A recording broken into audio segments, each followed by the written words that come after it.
proceed any further. It means Luton Borough Council has to find spaces in existing schools for pupils that had chosen to go there. An inquest begins today into the death of a man during his arrest in High Wycombe nearly 7 years ago. 39-year-old Habib Olu was being searched by police in a car park when he went into cardiac arrest. Doctors carrying out a post-mortem later found a package of cocaine in his throat. The Australian journalist Peter Grester is on his way home after being released from prison in Egypt. His two Al Jazeera colleagues remain in prison. His brother Andrew says Peter's thoughts were with them. Straight up, he's not going to forget his two other colleagues. There's no doubt that his excitement is tempered and restrained and will be until those guys are free. So he won't give up until Baher and Mohammed are out of there either. David Cameron will today say that thousands of underperforming schools could be forced to become an academy, but the move could put him at odds with the unions. Here's our education correspondent Gillian Hargreaves. In uncompromising language, David Cameron will warn that any future Conservative government will, in his words, wage war on mediocrity, saying teachers who deliver just enough aren't good enough. If the Conservatives win power at the next election, schools which appear to be coasting and never improving risk being taken over by a more successful head teacher, local school or an academy chain. An elderly person has died after a flu outbreak at a care home in Bedfordshire.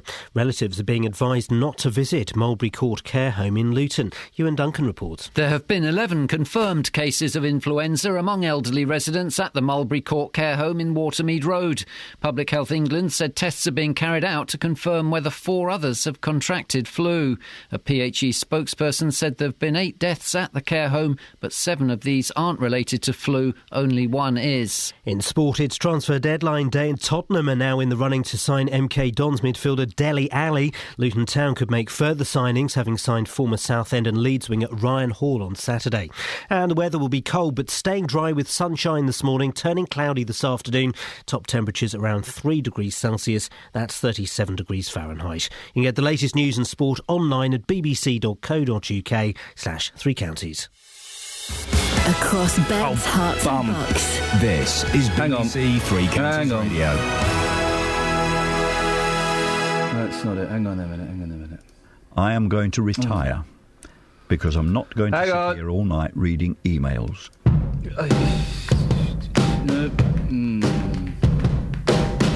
Zilch. No. Mr. Davalina, Mr. Bob. Hang on, sorry. Mr. Davalina, Mr. Bob Davalina. Zilch. China Clipper calling Alameda. China Clipper calling Alameda. Zilch. Hang on. Never mind the furthermore, the plea is self-defense. Never mind the furthermore, the plea is self-defense. It is of my opinion that the people are intending. It is of my opinion that the people are intending. It is of I can't stop it now. Once we're in it, I can't stop it. It is of my opinion that the people are intending. It is of my Hang on, it'll finish in a minute. people are. It is of my opinion that it is of my people that the Timors. Hang on. Never mind the furthermore, the plea is self-defense. It is of my opinion that the people are intending. Nearly there. It's nearly finished. It's nearly finished. People are intending. Never mind the people are intending. Nearly finished. Nearly finished. Can't stop it.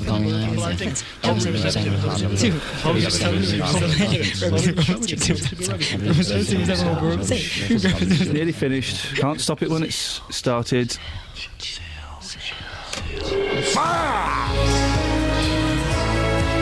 Morning, guys. Iain Lee, BBC Three Counties Radio. Coming up on the show this morning, Kelly Betts. Hello. Catherine Boyle. What's up? Pauline Scoynes. Hello. And Paul Scoynes. Hello. And Pavlov Scoynes. Hello. And Pablo Scoynes. Hello.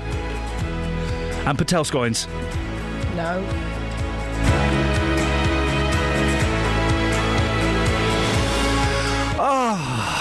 Flippin' heck. Across beds, hearts and bucks. This is BBC Three Counties Radio.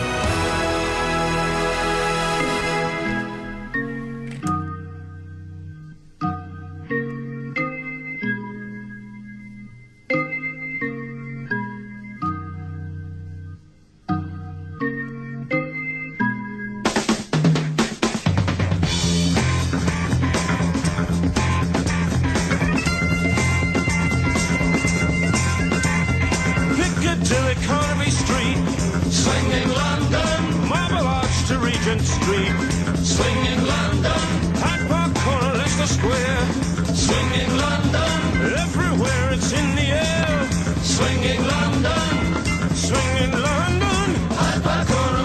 Street. Swing in London, Chelsea Strand and Baker Street. Swing in London, Charing Cross, Trafalgar Square. Swing in London, everywhere it's in the air. Swing in London, Lambeth Walk and Battersea, Hammersmith on ITV, Humperdinck on BBC. Going on and on, day and night long. Swinging London, ding dong, ding dong, dong ding ding dong, ding dong, ding dong, dong ding ding dong, ding dong, ding dong, dong ding ding dong, ding dong, ding dong, dong ding ding dong.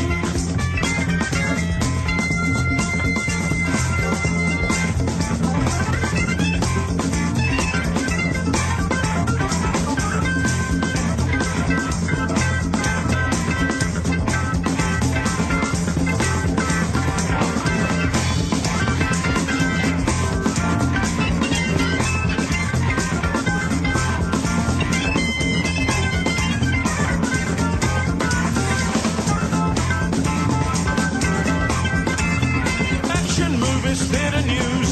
Swinging London, big production, soul and blues. Swinging London, revolution underground. Swinging London, groupies, hippies, tramps around. Swinging London,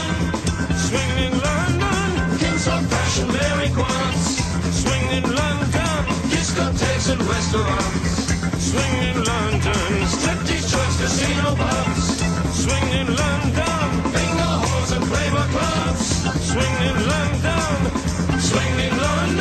northern, east and south and west. Party's pop is still the best. Riley Scott will never rest. Going on and on, day and night long. Swinging London, ding dong, ding dong, dong ding ding dong, ding dong, ding dong, dong ding ding dong. Good morning, this is Iain Lee. BBC Three Counties Radio is for you, yes. Now, Luton Academy, as approved by government last year, has had its plans thrown out by government, even though it's due to open in September. BBC Three Counties can reveal that senior government ministers said Luton Girls Academy was not making enough progress and have said it will not open. Well, political reporter Paul Scoynes has the story. Paul, this has been quite a story. Some might say confusing. We've covered it in detail before. What's the background? Well, this, Iain, was approved last year, this school. 120 girls were due to walk through the doors of this academy free school in September this year. The prospectus said that it would be for 11 to 18-year-old girls, so eventually there would probably be somewhere in the region of 600-700 girls at the school. It's not a faith school, it said that. It would be for girls of any background. And all we knew, because we weren't told very much, that the school's mission would be to deliver excellent education where every student would be able to develop the skills, attitudes needed to succeed later in life. And what happened over the weekend? Well, it was effectively the dream ended. The schools minister, Lord Nash, wrote a letter to the local MP. I was past that, and in this letter here, it says that the government was to withdraw its consent for the school to go ahead in September. It said it hadn't made the necessary progress, and Lord Nash said it was disappointed that the school's plans did not show value for money. He also said the school had fallen short of the rigorous criteria needed to gain its approval. Now, we have various members of the team, you, Catherine, and a few other people have tried to make contact with the school over the past 6-8 months. And, well, they weren't very forthcoming, were they? No, they've been very uncommunicative, I think it's fair to say. They've not been particularly helpful. They did agree, I think, to an interview once and then pulled out at the last minute, I think. And we didn't even know where the school was going to be. Only found out recently it would be in an area of Bury Park, and we repeatedly tried to interview people from the school, were given no comment. The school, I've done a bit of digging. The school was run by a company called Ace Trust Limited. It was based in Harpenden. One of the directors was a director of a wealth management company in London. Someone with the same name was due to be the principal of the school, and the consultation period to actually just take part in the school ended only on the 9th of January. So things were still very early days, but there was no planning application that had been put in for this land. My understanding is that it's a bit of derelict industrial land around the back of Berry Park. No planning application being put in. A planning application takes at least 4 months to go through. So we're looking when? About May, if it was put in this week. All right, mate, calm down. So it wasn't. What now for the girls who are due to start in September? Well, Luton says it's made provision for those pupils to go through. Those 120 places will be absorbed in the system somewhere else. Attempts to contact the school over the weekend have been unsuccessful. And indeed, I mean, we've had bad communication. The school's Facebook page hasn't been updated since about October last year. And indeed, it's, the website of the school only shows news articles from October 2. And one of those news articles is the press release from June, so hardly up to date. Anyway, that's the latest, and obviously we'll be interested to see what happens later in the day. Sorry. You all right? Fine. Good story. Well told. Well, thanks. What's wrong? You look uncomfortable. I feel uncomfortable. Why is that? You're secretly wearing my tie. And suits you. You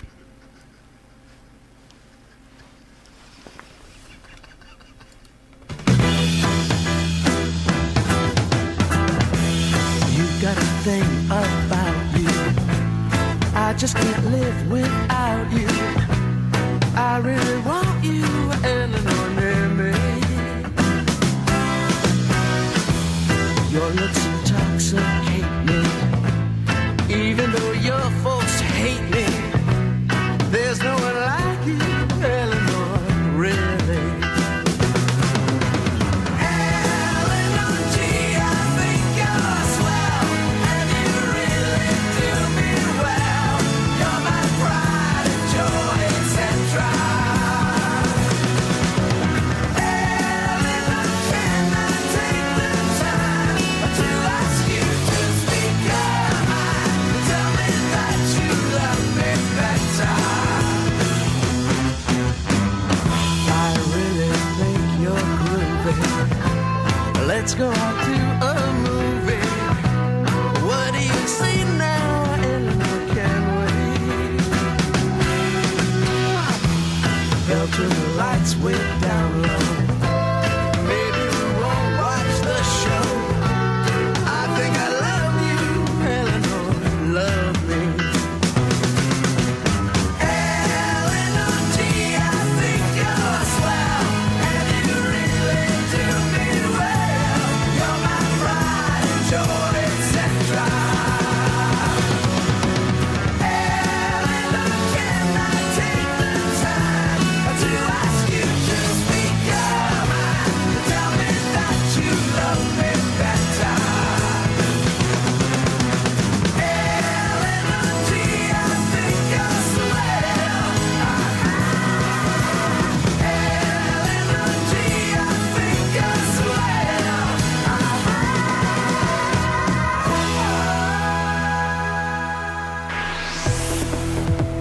Travel news for beds, cards and bugs. BBC Three Counties Radio. On the A405 North Orbital Road, looking at the speed sensors, it's already starting to look quite busy at the M25 junction 21A roundabout. In High Wycombe on the A404 Marlow Hill, that's moving fine at the moment through the roadworks and temporary lights that are at Marlow Road. And in Buckingham on the A413, there's roadworks going on at Highlands Road, so expect delays there later on this morning.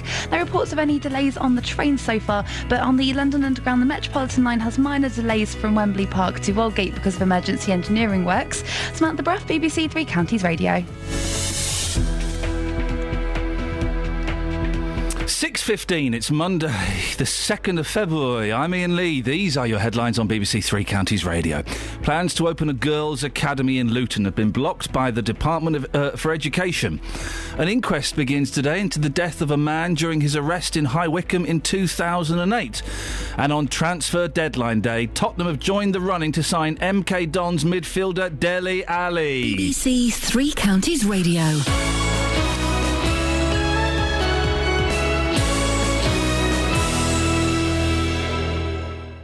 Every weekday morning. Good morning. Welcome to the JVS show. I'm Jonathan Vernon Smith. Local opinions. We think it's absolutely shocking that this young man should continue to have to be punished. He hasn't even shown any remorse or said sorry. Well, firstly, I have to disagree. The JVS show. Well, we're not living in very optimistic times. But it does seem very clear, doesn't it? They're human beings. Some are good people, some are bad. The JVS show on BBC Three Counties Radio.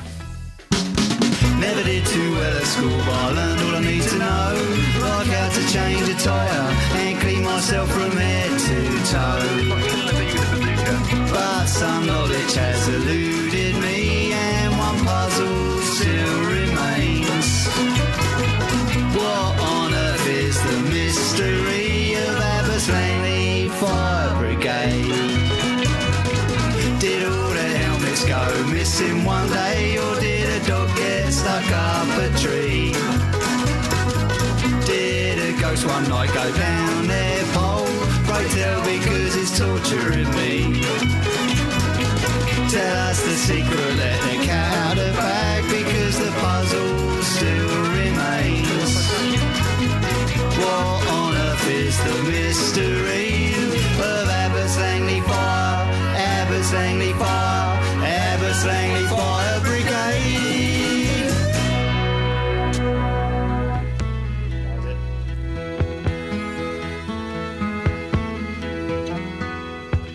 Nobody can tell you there's only one song worth singing. They may try and sell you, 'cause it hangs them up to see someone like you.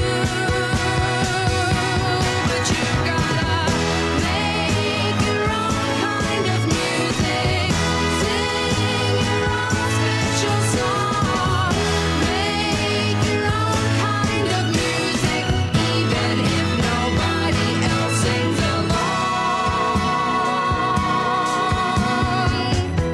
You're gonna be nowhere, the loneliest kind of lonely. It may be rough going just to do your things, the hardest thing to do. But you gotta make your own kind of music, sing your own special song, make your own kind of music, even if nobody else sings along. So if you cannot take my hand, and if you must be going, I will understand.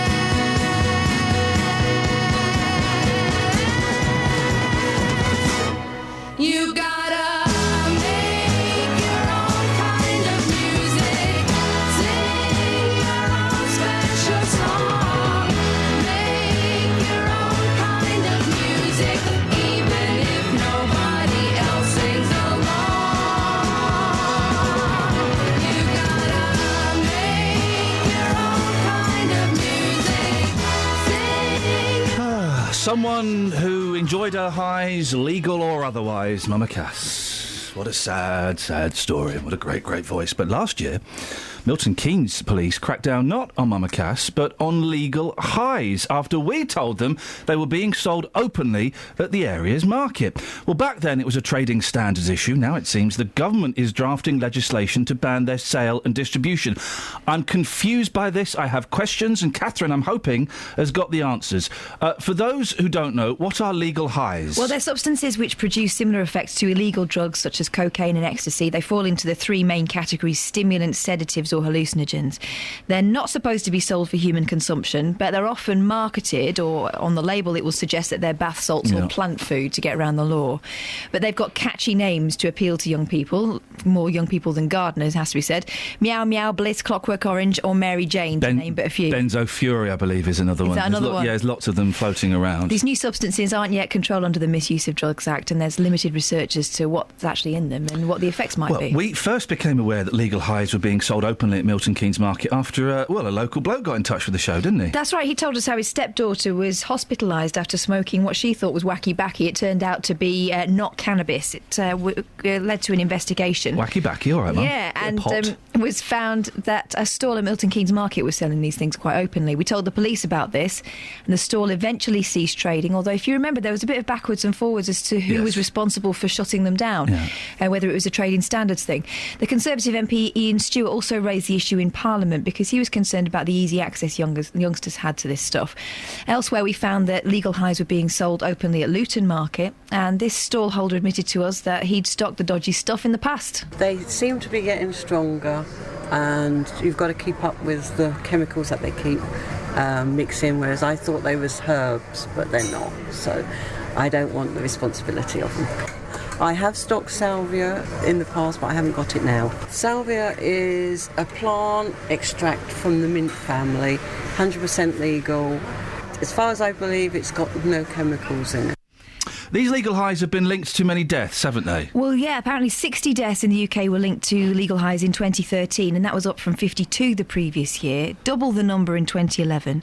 Also, the statistics show the number of people receiving treatment for legal highs has increased in recent years.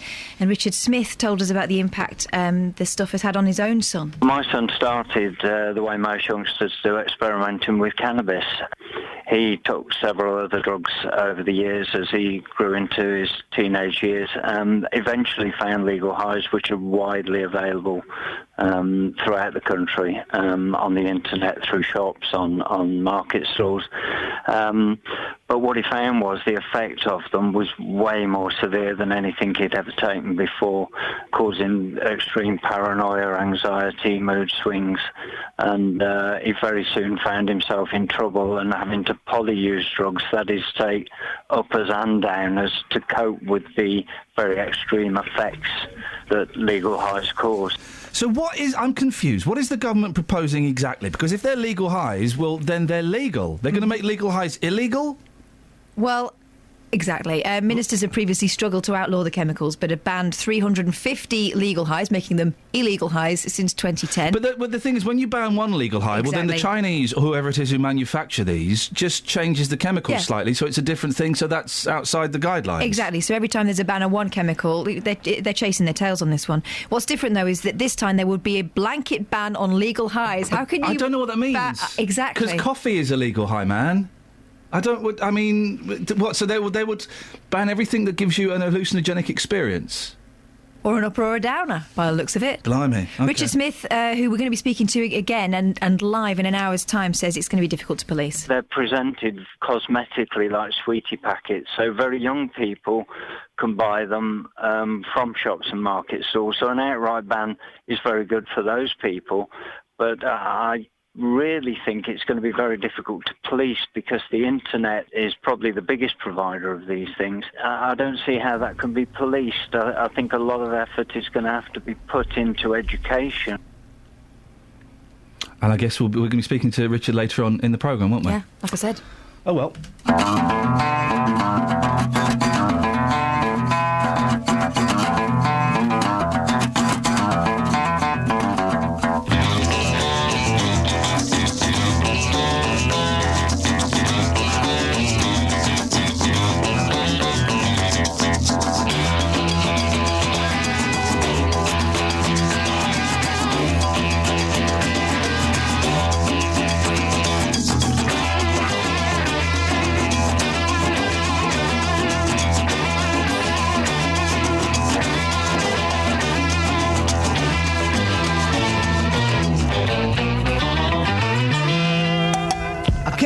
About the shape I'm in, I can't sing, I ain't pretty, and my legs are thin. But don't ask me what I think of you, I might not give the answers that you want me to.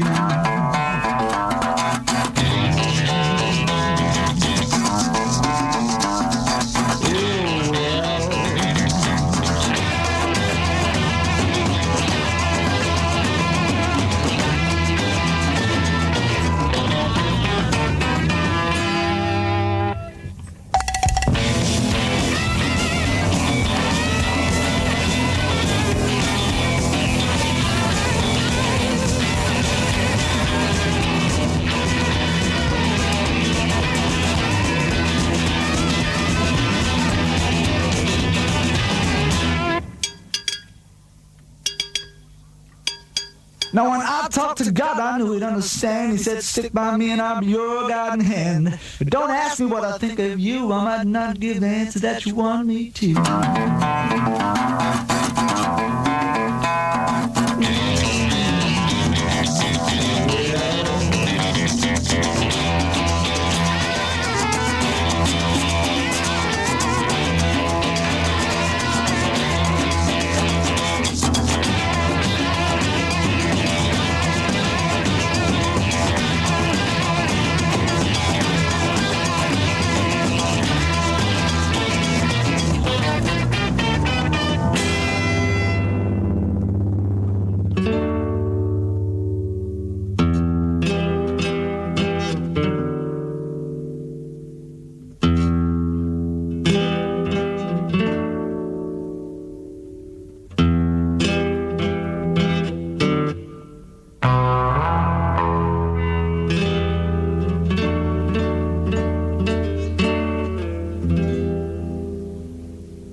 Mystical beasts and the mysticism of the fairies. Glad we didn't play music from a famously druggy blonde. Oh, man, alive! And there's the argument, isn't it? Some of the best art comes from drugs. Van Gogh was into his absinthe, wasn't he? Mm-hmm. Which induces a... Well, there's the thing, absinthe... The romantic poets were all on it, weren't they? Well, exactly, the Beatles were. The absinthe induces a psychedelic experience. I've had absinthe, it's blooming horrible. Got my mate chucked out of a club in Prague. Oh, it got me into a terrible state in Prague. I mean, but... Is that a legal high? I don't understand. It was banned in this country for a long time, wasn't it? It was banned for and then the ban was lifted when I was still drinking, so it would have been early 2000s, I think, something like late 1990s, and everyone was doing it. Is horrible. 08459 455 555. Give us a call if you're on absinthe. No, hang on a second. Travel news for beds, cards and bugs. BBC Three Counties Radio. There's been an accident on the M25 anti-clockwise at junction 14 for Heathrow. That's causing queues from junction 13 for Staines. Looking at the CCTV cameras, it's looking fine at the moment on the M40. Things are moving well so far. The A414 is starting to look quite busy on the speed sensors at the Park Street roundabout. And in Buckingham, there's some roadworks on the A413 at Highlands Road, so expect delays there later on this morning. Checking the public transport departure boards, and that's looking fine at the moment, but on the underground, the Metropolitan line has minor delays from Wembley Park to Aldgate because of emergency engineering works. Samantha Bruff, BBC Three Counties Radio. Across beds, hearts and bugs. This is BBC Three Counties Radio.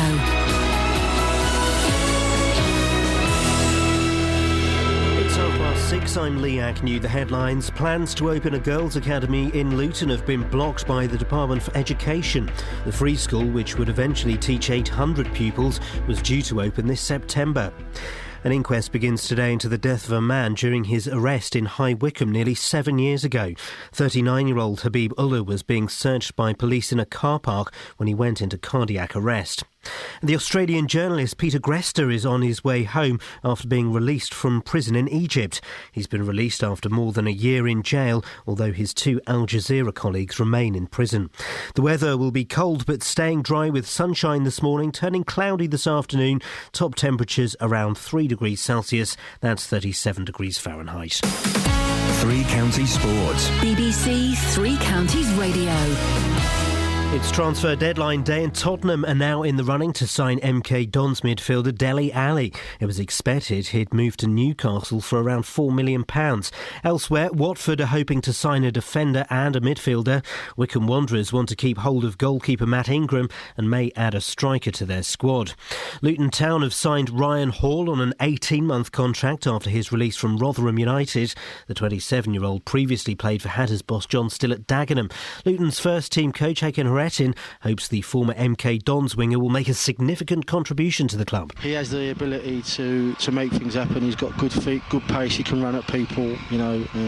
He's definitely a plus for us, and I hope his stay at Kenilworth Road is a fruitful one that he adds to what we've already got and helps us push on. Stuart Pearce has left his position as manager of Nottingham Forest. He's been replaced by the former Forest striker Dougie Freedman. Novak Djokovic is the Australian Open champion for the 5th time. He beat Andy Murray in 4 sets to win the title. This for Djokovic to win the title. Serves that wide onto the backhand. Mid-court forehand for him to finish it. It goes back to Murray, but he wins! And Djokovic raises his arms in victory because he's joined Andre Agassi and Jimmy Connors and Ivan Lendl on 8 Grand Slam titles. And he's won his 5th Australian Open crown. And finally, the New England Patriots won the Super Bowl against the Seattle Seahawks by 28 points to 24. BBC Three Counties News and Sport, more at 7 o'clock. Text 81333. Start your message with 3CR. Text will be charged at the standard network rate. BBC Three Counties Radio. Go Patriots! No. Go Patriots! It was one of the... Hey, speaking of sporting controversy, Djokovic is a Jeet. I beg your pardon? Djokovic is a Jeet. Why are you saying that? Well, because his name begins with a J, and so I'm using the word cheat with a J. But Djokovic is a Jeet. How do you... Do you watch this? Do you see this, Kels, the tennis? No. Neither did I. Nor did I. But Djokovic... I know what she was wearing, though. Who's clanking? Sorry. No, hey, no clanking, mate. Hey! Sorry. Djokovic is a Jeet. Why are you saying this? Because he cheated! In what way? During the Genis. He cheated during the Genis. Djokovic. He cheated. What did he do? He pretended that he'd hurt his jankle. You like that? He pretended that he'd hurt his jankle. To what end? To the end. It's all tennis isn't about... Are you for real? Yeah. Tennis isn't about... For Jill? Jill for Jill. We've got to be careful because we're going to end up saying something really rude. It's going to be weak ankles all over again. But seriously, are you for real? But don't give me the... it's a question, are you for real? Explain yourself. Tennis isn't about actually playing tennis. Everybody... Well, I know it's about grunting. No, everybody knows that tennis... And flashing your knickers. Yes, tennis is about... yeah, and... There's no more fanning. But... it's also about the mind. Right, it's primarily about... I could probably beat an average to good tennis player by using my mind control techniques, hypnosis, psychology, things like that. Try a racket. Well, that's the thing, though, isn't it? That's not important. I think it is. It's out-psyching the other guy. Go on. So, he hurt his ankle. Surely Murray thinks, yeah, I can have him for that. No, he didn't, because Andy Murray, he's pumped up. I'm going to get my racket and I'm going to beat him and he's got a sore ankle and I'm going to take him down. I don't think you're taking this seriously, mate. What gives you that impression? Andy Murray, do you want to learn something or not? Not. Kelly, do you want to learn something? Yes, please. Thank you. Right. Andy Murray was at his peak. Now, we know he's got a temper. We know that if he serves 2 double faults, that's it, game over. Right? He was at his peak. Djokovic was worried. Don't work on that one. He was worried. Okay? So Djokovic, he's going, oh, my, this is not as easy as I thought it was going to be. You doing a voice? This is not... He goes up to his coach. This is not as easy as I thought it was going to be. Coach, what do I do? And the coach says to him, do the ankle ploy. So he goes, oh, are you sure? Yes, I'm sure. Why have we got the same voice? I can only do one voice. So he does the ankle ploy. So he's playing, and he goes, oh, my ankle! I hurt my ankle! A camp? But he's got it's all mind control. Oh, my ankle! I don't think I can play no more tennis. Now he's Mexican. And so Andy Murray just lowers his guard. He thinks, oh, Djokovic, we used to be friends. We're not so close now. No, he doesn't. He thinks... You got to do the voice for both. Oh, used to be... Go on. I'm Andy Murray and I used to be friends with Djokovic and now he's hurt his ankle and no, I don't like him anymore. Oh, he's become a Beatle. No, I don't like him anymore. I'm still worried about his leg. Gallagher. So I'm going to lower my guard a little bit. Now the last... Me. Sorry? He went, Anyway, Beatles, Gallagher, me. No, mate, listen, I'm trying to teach you something here. Yeah, so teach it. I'm teaching it! Get it taught. Right, I'm trying to teach it. And I'm also trying to find the women doing the grunting noises at the same time. So it's tricky, right. So, and also, this is going on in court number 2. Mm-hmm. So this is putting him off, because Andy's getting a bit of a... He's getting excited. He's thinking, whoa, lady tennis. Anyway, so Djokovic fakes a knee injury, ankle injury. Murray lets his guard down. Djokovic's ankle is fine. He goes on to win the tennis, and then they both go around to meet these two women. I think that's a flawed logic. Où est le floor? Dans les accents. Sur la table. What? Yeah, exactly. It's on the table, the floor. Hey. You see why I didn't do very well at French. Basically, Djokovic is a cheat. A cheat. Thank you. And everyone would agree with me. I don't. They should get me on the sports show, those two Murray's fellas. missus is now wearing parental advisory T-shirts. No one tweeted that, though, did they? Never saw it. 08459 455 555. Two things. First of all, I'm right about the cheating. Secondly, give us some of your T-shirt bands. Bristol will today become the first UK city to pilot outdoor smoke-free areas. What? Bad news if you like a delicious cigarette out in the fresh outdoors. What do you mean? What do you mean? You can smoke outdoors? Millennium Square and Anchor Square now have voluntary cigarette What bans. square? What are these squares called?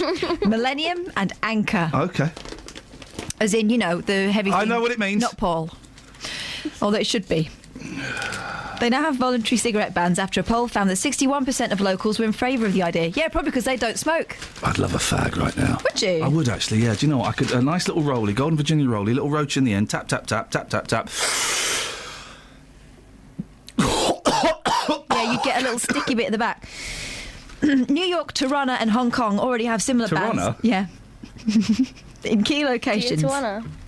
The British trial has been set up by the local government group Smoke Free South West. It's placed signs in the popular harbourside squares, so that's sorted. Not policed. I've gone right off sports. As you know, I'm a big sports fan. Yep. Sport Bill. Go Patriots.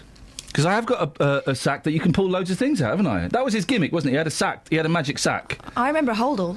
Yeah, well. And didn't he have a spaceship that looked like a stopwatch? We watched the most rubbish incarnation of the Transformers yesterday. Wasn't the Transformers? The boys wanted to... I'm actually a bit tired of watching... GoBots. No, I'm tired of watching the Penguins of Madagascar. So I said, boys, we're going to watch something new that we've never seen.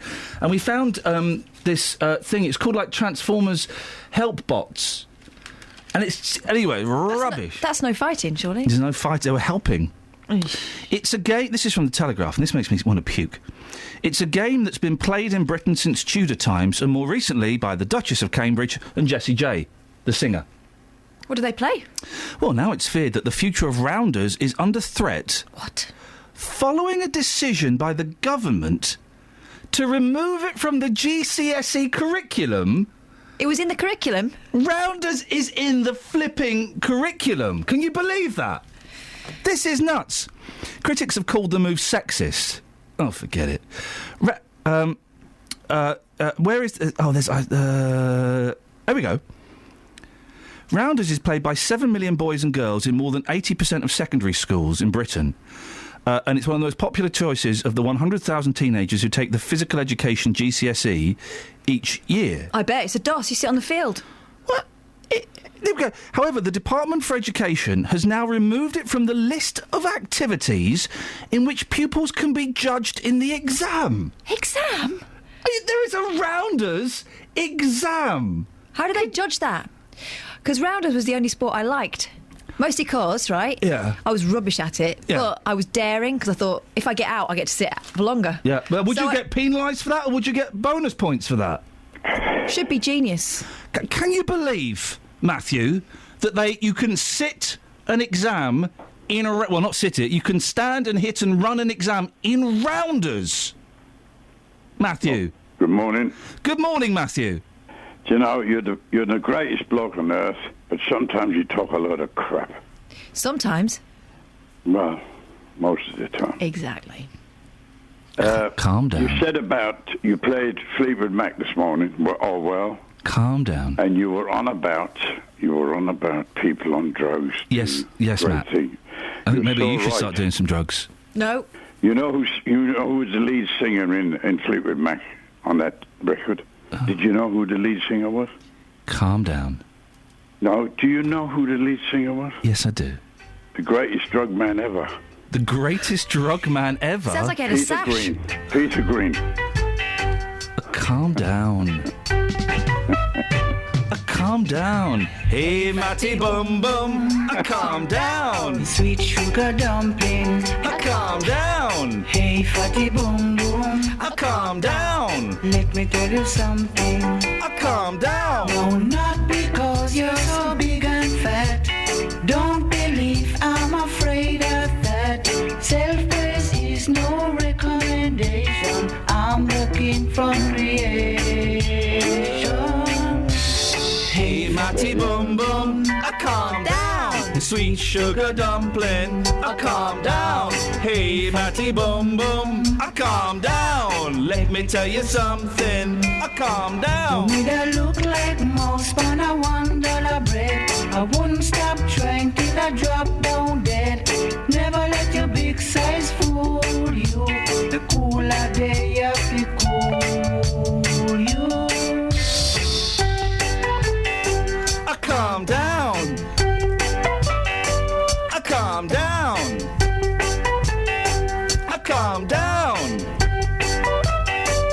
Calm down. Did I look like a mouse on a $1 bread? I wouldn't stop trying till I drop down dead. Never let your big size fool you. The cooler day of the cool you. Hey, fatty boom boom. Calm down. Sweet sugar dumpling. Calm down. Hey, fatty boom boom. Calm down. Let me tell you something. Calm down. It's not because you're so big and fat. Don't believe I'm afraid of that. Self-praise is no recommendation. I'm the king from creation. All together now. Hey, Matty Bum Bum, calm down. Sweet sugar dumpling. Calm down. Hey, Matty Bum Bum, calm down. Let me tell you something. Calm down. Can I finish what I was going to say, You please? still there, Grumps? Yeah, go on. Can I finish what I was going to say? You still there, Grumps? Yeah, go on. You started knocking... Don't. Hey, listen. If the caravan's rocking, don't you come a knocking. You were knocking... I was rocking, and you were knocking, and there is a sign up that says, if this caravan is rocking, do not come a knocking. What are you knocking for? It better be important. You said Djokovic cheated yesterday. It better be important. This caravan was rocking till you started knocking. And you know what the rocking means?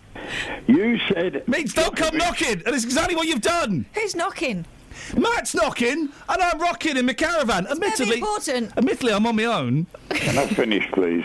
I wish you would. I wish I could, but you kept knocking. Can I carry on with what I was going to say, please? Would you please shut up and listen? Djokovic is the greatest player ever lived. You don't know anything about sports. I don't know why you talk about sports, because you don't even do any sport. Good night.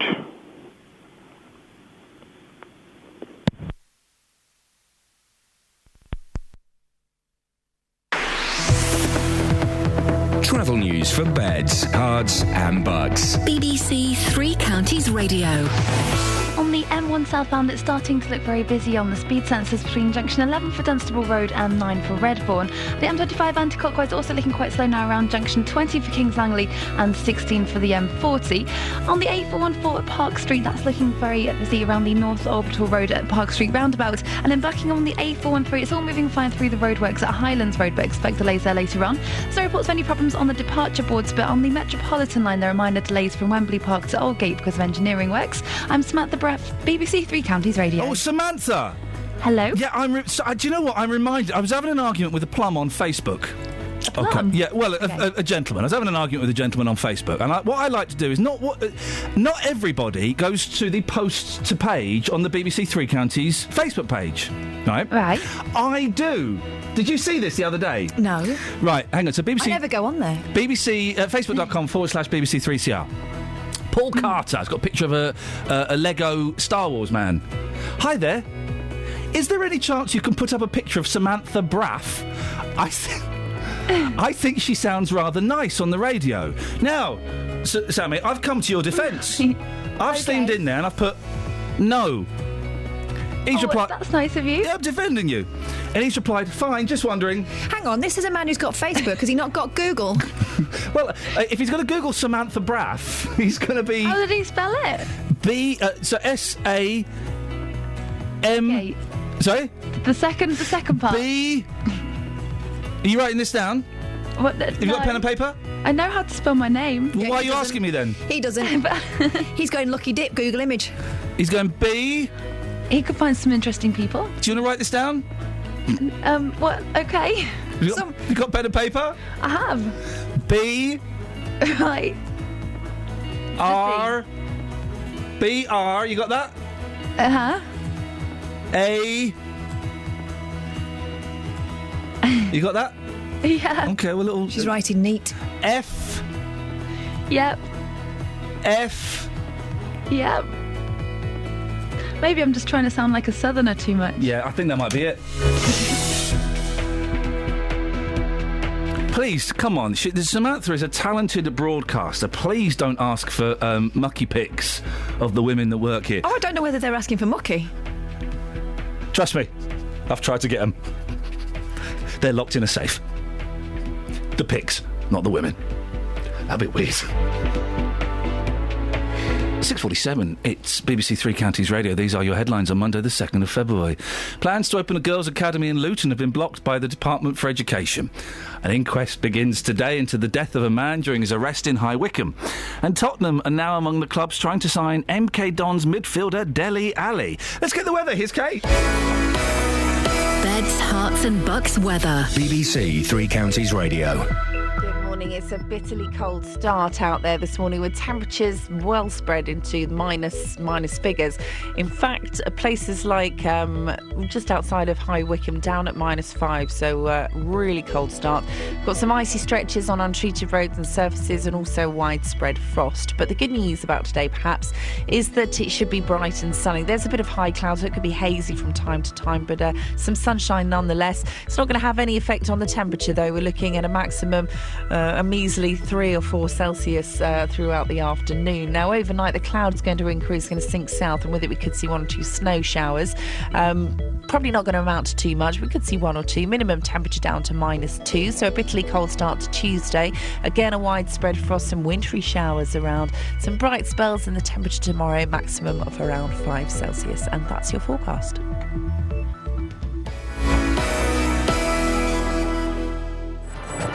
On Inside Out, we reveal how small cameras are catching the professional drivers.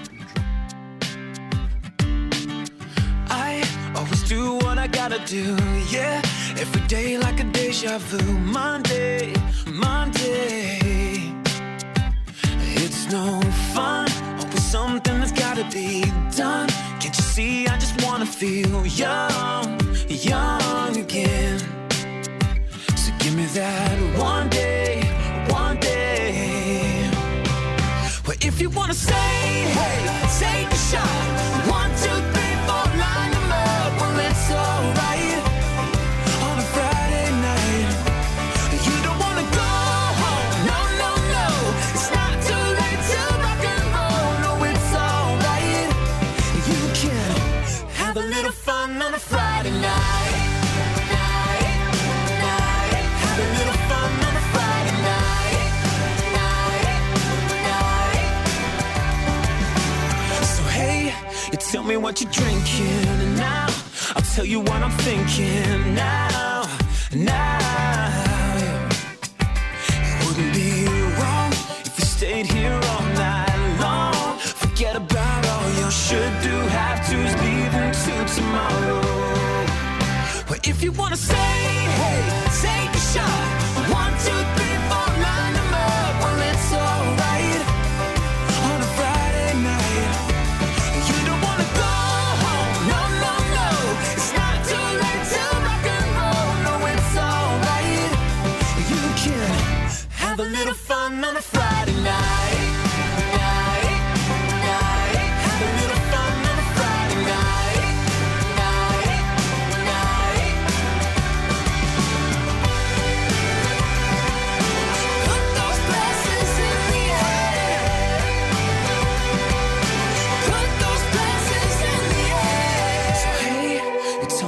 drinking, and I'll tell you what I'm thinking now. Hey, well, if you wanna say, hey, take a shot. 1, 2, 3, 4, line them up. Well, it's alright on a Friday night. You don't wanna go home, no, no, no. It's not too late to rock and roll. No, it's alright. You can have a little fun on a Friday night. Yeah. Well, I'm clapping my hands. Little fun on a Friday night. Just a little bit of fun. I'm not sure I'm into that kind of fun. That's the Shires, and we like the Shires. I believe, Kelly, am I right in thinking that I discovered the Shires? If you want. Yeah, okay. I mean, Sorry? you had them on your show really early, courtesy of me. Hang on. But Thank you, Kelly. you discovered them. Thank you. You say really early, you mean like, what, 8:30? Yeah, 8:30. I discovered that band. And Did you make them take that mild-mannered direction? I said, guys, listen, whatever it takes to make it big, you got to do it. If it means, watering down the brand, then do. I bet the B-side to that kicks ass. Sweary. Yeah, a bit sweary. They're good. I like the Shires. They're good, aren't they? We like the Shires. We'll get them in. Probably can't get them in now. Probably too big. Probably We'll go through their manager. Probably doing the Steve Wright Big Show. Probably not after you said they watered down their brand. I didn't say that. You led me to saying that. If they came in here, they would kick ass. See if they're not doing the Steve Wright The Big Show or Dermot O'Leary The Music Lounge. If they want to come on a real radio show, we'll offer them to Roberta first, and if he says no, we'll have them. All right, sounds good. Hey, I don't know what you're doing. Horn dog. Sorry? Horn dog. That was my nickname at school. What is Apparently Ronald Reagan was a horn dog. I don't think you can keep saying it, because I do know what it means. It's the English equivalent is FM. Stop it. According to a new book, Love Triangle, Ronald Reagan, Jane Wyman and Nancy Davis. Bill Wyman. Bill Wyman's mum. Don't. His 50 or so conquests are said to have included actresses Marilyn Monroe, Doris Day and Lana Turner while he was living in a love bungalow. A love bungalow. A lungalow. Ronald Reagan's lungalow. And an infamous hotel. You can't have a love bungalow. You can have a love shack. A pad. As we discovered last week, over 70s are having it over 70 times a week. The allegations are a far cry from his time at the White House from 1980 to 88, when he and his First Lady Nancy aimed to personify American family values. Yes, according to a book about someone who's dead and can't argue the... I was going to say something. You can't argue the toss. He's not arguing that, is he? No. That's the thing. But apparently, back in the day, Ronald Reagan was a beast. What are you doing in today, Kath? Oh. I just wonder why you're in today. Disappointed. I just wonder why you're in today. Doing this. Okay, because it's National Sickie Day today. And as we all know, Kath is sick note. Yeah. Are you surprised to see her today, I Kath? am actually. I'm not sick, no. I'm actually driven to my bed regularly by working on this programme. But none of us. Come on. We're all here. Oh, come on, Kelly. The Daily Express, Let's not page start 3. throwing stones from in there. Today is National Sickie Day. I had a terrible dream last night. Oh, we don't want to hear it. They're always boring. No. You know we do the open door policy on Friday. Yeah. 7:30 till 8 o'clock every Friday. Flipping jihadists turned up. Shh, don't. This was a jihadist turned up. But do you know what was great? Was we had a kiddie in the studio. And I managed to persuade the fella to let the kiddie go out of the studio. I'm not bringing my kids in every Friday. Then I won an award. Oh, yeah! Oh, well done. Unfortunately, I was dead! Be in your dreams. Oh. It was horrible. Oh, it was horrible. It was sat right where you're sat, Kath. All of that. Well, let's hope that doesn't happen. Today is National... Honestly, it was terrifying. I don't know if I was asleep, actually. I think I was just thinking it. Today is National Sickie Day, the most likely day of the... Do you see loads of people had a go at Boris Johnson? Boris Johnson... Bojo? Yeah, the mayor of London. Likes to call him. He was in the paper saying that a lot of these jihadists were onanists who couldn't get girlfriends and they like watching porn. Okay, he's quite rude about them. Quite, yeah. But then quite a few Muslim leaders came out and went, well, this isn't the way to... This isn't the way to deal with this. This is only going to Bit uncalled for, mate. Bit uncalled for. Well, hang on a second. Surely it's completely called for. Very rarely do I agree with Boris Johnson. I think he's obnoxious. But I was reading that and thinking, yeah, fair play. He said what he said what a lot of people thinking that Plus, they call us all sorts. Do they? Yeah, sons of thingies and what's it. So I was really surprised that flipping doodahs. If we had Justin Dealey here, back to the horn dog story. If we had Dealey here, we'd send him out on the streets. If you want to give us a call on that, if you heard Boris Johnson saying that the jihadists were... He used the W word, OK? Do you think that was out of order? Do you think that was out of order? I was so surprised when then... people stood up and went, well, actually, yeah, we shouldn't really be calling... Well, hang on a minute, they're fruitcakes. Anyway, 08459 455 555. Today is National Sickie Day, the most likely day of the year for people to cry off work. The first Monday in February has traditionally seen a spike in the number of employees phoning in sick. The reasons vary. Nearly 2 out of 5 questions said they wanted to avoid battling into work through cold and miserable weather. Next came not feeling very well. Third was a hangover with dry January over. What? Other reasons were just needing a lie-in and being a lazy northerner called Catherine. Oh, wow. Huh? Wow. A low belly punch right at the end when I wasn't expecting it. So if you want to give us a call with your sick note voice, 08459 455 555. We can all do one. Greatest drug man ever. Sorry? We can all do one. We can all do one. Go on, do yours.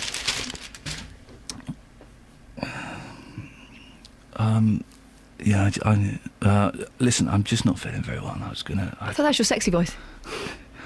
Listen, I really like you, and I was just wondering if you could take your trousers off. Madam. OK, now apply the sick voice. Not feeling very well. I'm losing my voice a little bit. So I'm probably not going to be able to come in today. I knew it. Sorry? You do yours then. Oh, hey, it's Kath. I don't fancy coming in today. I'm at home with the kids having a bit of scran. I never do a sick voice. It's always real. I'm really not feeling very well. I think it's best if I stay away for everyone else. That's your poo voice.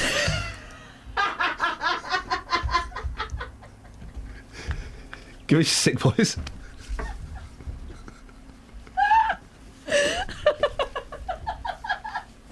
OK, here it comes.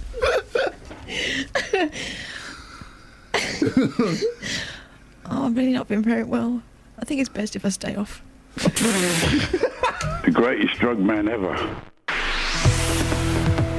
Travel news for beds, cards and bugs. BBC Three Counties Radio.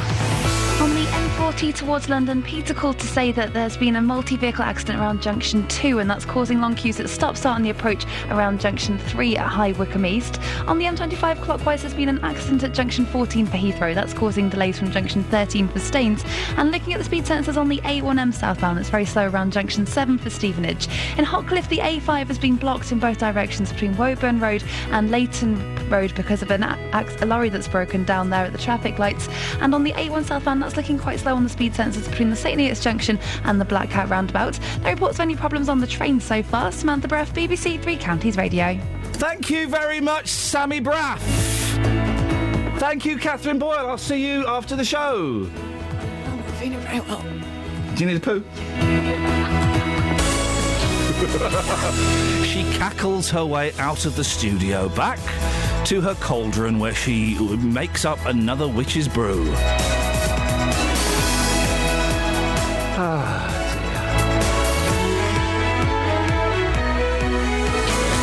Local and vocal across beds, hearts and bucks. This is BBC Three Counties Radio.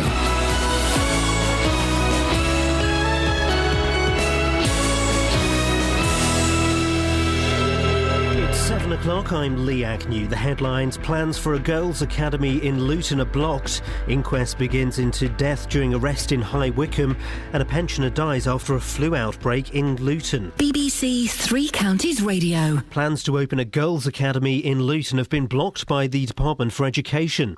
The free school, which would have taught 800 pupils, was due to open this September. Paul Scoynes reports. Approval for the girls' academy was granted last summer, but only 10 days ago did its founders say they'd finally found a suitable site on a Bury Park industrial estate. Schools Minister Lord Nash says it's fallen short of the rigorous criteria that's set for free schools and has now withdrawn permission for it to proceed any further. It means Luton Borough Council has to find spaces in existing schools for pupils that had chosen to go there. An inquest begins today into the death of a man during his arrest in High Wycombe nearly 7 years ago. 39-year-old Habib Ullah was being searched by police in a car park when he went into cardiac arrest. Doctors carrying out a post-mortem later found a package of cocaine in his throat. The family of the Australian journalist Peter Grester have spoken of their joy that he's been released from an Egyptian prison. Mr Grester had been given a 7-year sentence for colluding with the Muslim Brotherhood. His 2 Al Jazeera colleagues remain in jail in Egypt. Mr Grester's mother Lois says she didn't think this day would come. I'm ecstatic. I just can't say, how happy I am about it all. I'm very excited and pleased, and thank goodness this is all over. To me, it's also difficult to realise that this day has actually come. An elderly person has died after a flu outbreak at a care home in Bedfordshire. Relatives are being advised not to visit Mulberry Court Care Home in Luton. Ewan Duncan reports. There have been 11 confirmed cases of influenza among elderly residents at the Mulberry Court Care Home in Watermead Road. Public Health England said tests are being carried out to confirm whether 4 others have contracted flu. A PHE spokesperson said there have been 8 deaths at the care home, but 7 of these aren't related to flu. Only 1 is. People living in Sandy say they still don't know what they're allowed to put on relatives' graves. The town council had said that trinkets, toys, ornaments and lighting aren't permitted. However, ahead of a decision next month, they've now said the suitability of memorabilia will be decided by the cemetery supervisor. In sport, it's transfer deadline day and Tottenham are now in the running to sign MK Dons midfielder Dele Alli. Luton Town could make further signings, having signed former Southend and Leeds winger Ryan Hall on Saturday. And the weather will be cold but staying dry with sunshine this morning, turning cloudy this afternoon and top temperatures around 3 degrees Celsius, that's 37 degrees Fahrenheit. You can get the latest news and sport online at bbc.co.uk/3 counties. Morning! Iain Lee, BBC 3 Counties Radio. Kelly's about. Catherine's here. On the show this morning, Luton Academy blocked, grave keepsakes cleared, and legal high set for a ban because we grassed up a bloke on Milton Keynes Market. Well, it's about a third true. I may have cut it with something else to make you think you're getting a good deal. 08459 455 555. Across beds, hearts and bucks. This is BBC 3 Counties Radio. An emergency... sorry to interrupt... Let's just stop that. Sorry to interrupt the show. We have to make... this Could all check-out trained staff come down here, please? Kelly. What's she done now? I need to dial Scoinsy up and I have no idea where he is. Do you need to know where someone is to dial them up these days? I think so. Kelly showed me a few times, but she goes so fast, she's tiny. I'll be honest, mate, Kelly's on a coffee run, and I would rather wait for a good cup of coffee than talk to Paul Scoins. If I'm being honest. Oh. So, my suggestion is... it's been poor planning all the way through this. My suggestion is we play side 1 of After the Gold Rush by Neil Young, and then see where we are 25 minutes later. OK. Press one of these. 08459 455 555. Just have a go. What's the worst that can happen is you're not going to take... A little radio joke for you there, guys. 08459 455 555. First of all, I'm right, aren't I? Djokovic cheated in the tennis, didn't he? Did the old ankle ploy? I don't think you can say that. OK, this is the official line of the BBC. No. Mm. Djokovic is a cheat, and the whole BBC thinks so, don't you, Mr. Hall? Lord Hall, to be Tony Hall, sir. Don't you, sir? Everyone thinks that. He cheated. What have you cheated at? 08459 455 555 is the telephone number. Of course, we're not in any way saying Djokovic cheated, but, his ankle was hurt, and then it wasn't hurt, and... I pretended I'd had an asthma attack so I didn't have to do cross-country. Oh, really? How have you got out of sports? There we go. That's how we do it. How have you got out of sports? Actually, it wasn't cross-country. It was like, 15,000 metres? It was virtually cross-country. That's like a marathon. Yeah, I don't like it. Cross-country, what was that about? That was just basically getting children, getting them to drop their pants and slapping them over the backside for an hour. Do you know what I think That's what it was at my school, anyway. It was the PE equivalent of putting a video on. Yeah. Oh, it was awful, and it would make you think you were going to die. It was always really cold. It was never when it was warm. It was always really cold. You would think you're going to die. Why would they do that? You know Mike Abbott, who works here? No. Mike Abbott, who works here? No. His sister-in-law was my best mate at school. Yeah. And we used to purposefully get told off in PE, so we would get sent to walk around the field. Carrying our conversation unhindered. I used to like, when I went to grammar school, I used to like the sprints. I was good at the sprints. I used to sprint for my county, Berkshire. Probably race some of you guys, beat you. But any other activity, I just hated. And anything over 800 metres was pushing it. Mhm. Anything over that was just... You wouldn't have done 15,000 metres, 1,500 metres. Whatever. Felt like 15,000. 15,000 metres, that's like a trek to the Antarctica and back. I don't know, I didn't like it. Didn't do it. 08459 455 555. How did you get out of sports? And also, this thing last week, Boris Johnson... I know it's a little bit last week, it doesn't really matter, does it? Boris Johnson describing the jihadis as... he used the W word. I'm hoping that's not leaving awkward questions being asked in your car. He called them the W's and said they were sad sacks who couldn't get girlfriends and were addicted to internet pornography. Well, some people have come out over the weekend and said, well, yeah, actually, that was out of order, that Boris Johnson said that, and we shouldn't, it's not diplomatic, and we shouldn't be having those kind of conversations, and... Well, hang on a second. Very rarely do I agree with the Mayor of London, Boris Johnson, prospective MP for Uxbridge. But how can anyone be offended by something like that? You can't, can you? 08459 455 555 is the telephone number if you want to give us a call. There's something I wanted to bring to your attention. The undercut. Oh, Catherine, you got a centre parting. You look like you run down the stairs. You look even more like Elliot now. Oh, shut up. Stop it. Do you want me to turn your mic off while you get your breath back? Yeah. And put your top back on? OK. The undercut. There are beautiful... I used to have an undercut in the early 90s. OK, because I had thick hair and I wanted to grow it long, so I'd get it cut under... What it means is you get it cut at the side, shaved at the side. But now, and there are blokes doing it. I think Zayn from One Direction has had it done. Yeah, Ellie Goulding keeps doing it. Well, it looks silly on boys. It looks downright offensive on girls. These beautiful, beautiful girls. These beautiful girls with their wonderful long hair, and then they go and shave half of it away. I'm looking at Scarlett Johansson. I don't really know who she is. She's an actress. Yeah. Beautiful woman. She's ruined her head. That is going to take ages to grow back. It's only hair, though, isn't it? Yeah, it's going to take ages to grow back, though. You sound like my dad. I used to... there was a singer I did a few corporate gigs with about 5 years ago, and she was... I can't remember her name. She was almost big, and then she wasn't. She was beautiful. Beautiful, long, blonde, curly hair. And then I met her one day at a gig. She'd shaved half of it away. Crikey. I just think... I don't understand. As if it was her own You'd never do hair. it, would you, Kelly? No. You sure? Yeah. Because if you did it, I would be furious with you. I'm not going to do it. If you did it... Do it, Kelly, now. Do No, it. don't encourage you, because if you did it, I would be furious with you, and I would take you out... I would buy you lunch, and I would give you a stern seeing to. Seriously. I would put you in your place. I would. Because she's a beautiful young lady, beautiful hair. If she comes in one day with half that shaved away, I will be furious. Which brings us to someone else who's had a radical haircut. Scoynes, you'd never get an undercut, would you? No. Excellent. Across beds, hearts and bucks. This is Iain Lee. BBC Three Counties Radio.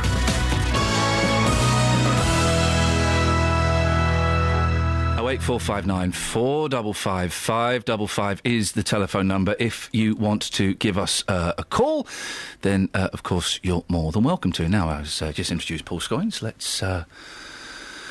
talk about this. Plans to open a girls' academy in Luton have been blocked by the Department for Education. The free school, which would eventually teach 800 pupils, was due to open this September. Paul, I believe you're actually at the site that was being proposed for this school. It's a fairly nondescript industrial estate just by Hatter's Way in Luton, Ian. And, around the site are loads of signs up saying demolition. These premises are protected by various security guards. I can see through to the very building that apparently the school was looking to go into. It's not going to be ready by September by any stretch of the imagination. And my understanding is from somebody who works here is that they are actually intending to use porter cabins in the first instance. And they were hoping to tempt pupils and parents there with porter cabins. That's right. 120 in the first year, 120 year 7 pupils who I think are 11-year-olds, rising to 18. So they would in the first instance be the first first intake in September 2015, who would then go through to their sixth form here. Now, I guess in the long term, the plan would be to build an actual site or to reconvert some of the sites, although the gentleman I've just spoken to said that the interior of some of the buildings here is totally uninhabitable. You know, the floors are completely shot through. There's no way that you could use it, certainly as a school. And indeed, that may be one of the reasons that contributed to the government on Friday sending a letter to the local MP saying it was pulling out of the deal. It was removing any chance of funding that this school is going to have because it hadn't met the rigorous criteria needed for it to become a school in the... It hadn't met the rigorous criteria of having a school. Yes, you would have thought that would be fairly fundamental. The government wouldn't have given them any money yet, would they? No, would they? Well, there is an application process, and I think, off the top of my hand, from when Barnfield were applying for free schools, I think the application process, they get about £20,000 or so. Right. I'm not certain on that, I'm afraid. I don't know whether or not they would have received any money yet, but certainly in June of last year, the government announced that this plan was going ahead along with 37 other schools, and Luton Girls Academy made a big thing about it, sent lots of press releases out, but then refused to talk to Well, this was the thing, off the top of my hand, I remember that you've tried to track them, that Catherine had and various other members of the 3CR team, and we got these press releases. There were invites to open evenings, which we were then stopped from going to. They weren't very talkative to us, were they? Which, if you're starting a new school, I would imagine getting the local radio station on side could only be a bonus. Indeed, and I spoke to the Ministry of Education's press office, and they said that they were encouraging the schools which have been successful in the plans to actually talk to the media, to talk to us, and had actually, I think, then gone away and instructed the staff, the head teacher at the school, to talk to us. We got a call the very next morning saying that we weren't able to be given any more information, and they weren't in a position to talk to us at the moment. I can tell you a bit about the people behind the school. The school was to be run by a company called Ace Trust Limited, which is based in Harpenden. One of the directors is a lady called Zaka Likat, who is a director of a company called Claritas Wealth Limited, which is a wealth management company in London. Somebody called Psycho Lacat, same surname, was to be the principal of the school. And they had begun a consultation progress with parents. As you say, open evenings had been attended. We understand, I think, somewhere in the region of 60 pupils had been signed up to start school in September. Of course, now they're going to have to find other places to go to. I understand that Luton Borough Council has already made provision for those children. It always had plans just in case parents either changed their mind or indeed the school didn't happen, which now it hasn't. So just describe the scene again, Paul. Where exactly are you? And this school that was supposed to open in September, what's there? Well, at the moment there's a roofing contractor who are part of this site. It is a pretty derelict industrial estate. I think there were buildings here before, but there aren't now. There are a couple of buildings. They look, I mean, there's no windows on the building. There's no door as well. You can see right into the building. I'll take some pictures for our social media pages shortly. But I mean, you drive past it. It's fairly nondescript. You wouldn't even see it unless you stopped. I had to actually walk down the road to count the numbers, and I thought, no, it can't be this one. There's actually a training establishment on the other side of Hatters Way. I'm on the sort of underneath Hatters Way at the moment, and there's a training establishment. I thought, well, maybe they've got some sort of deal with them. Maybe there's some sort of educational deal that they've done with this building. No, that's on a completely different road. This is the site. And when I spoke to the gentleman who'd come in to open up the part this morning, he said, no, this is where it was going to be, and it was going to be some porta cabins. And finally, Paul, just to clarify, you would never get an undercut, would you? No, I didn't. I even resisted having a step in the 80s. All my friends were having steps. I stayed very clear to my path, a short back and sides, nice and neat, nothing controversial. Well, off the top of my hand, Paul, that sounds like the best haircut for you. Yeah, I mean, we're talking about the top of my head, literally. Thanks. Travel news for beds, cards and bugs. BBC Three Counties Radio. There's been an accident on the M40 into London at junction 2 for Loudwater, and it's totally blocked at the moment. Traffic's looking really, really slow from junction 4 for the High Wycombe Handycross roundabout. On the A421 in Brockborough, there's reports that it's been partially blocked at the M1 at junction 13. People are calling to say that there's been a van that's on fire on the bridge which goes over the M1. In Hotcliffe on the A5, that's been partially blocked in both directions because a lorry's broken down between Woburn Road and Leighton Road. And on the A1 southbound, looking at speed sensors, it's very slow from the St Neots junction towards the Black Cat roundabout. There's no reports of any major problems though on the trains. Samantha Bruff, BBC Three Counties Radio. Thank you very much. 7:16. It's Monday, the 2nd of February. I'm Iain Lee. These are your headlines on BBC Three Counties Radio.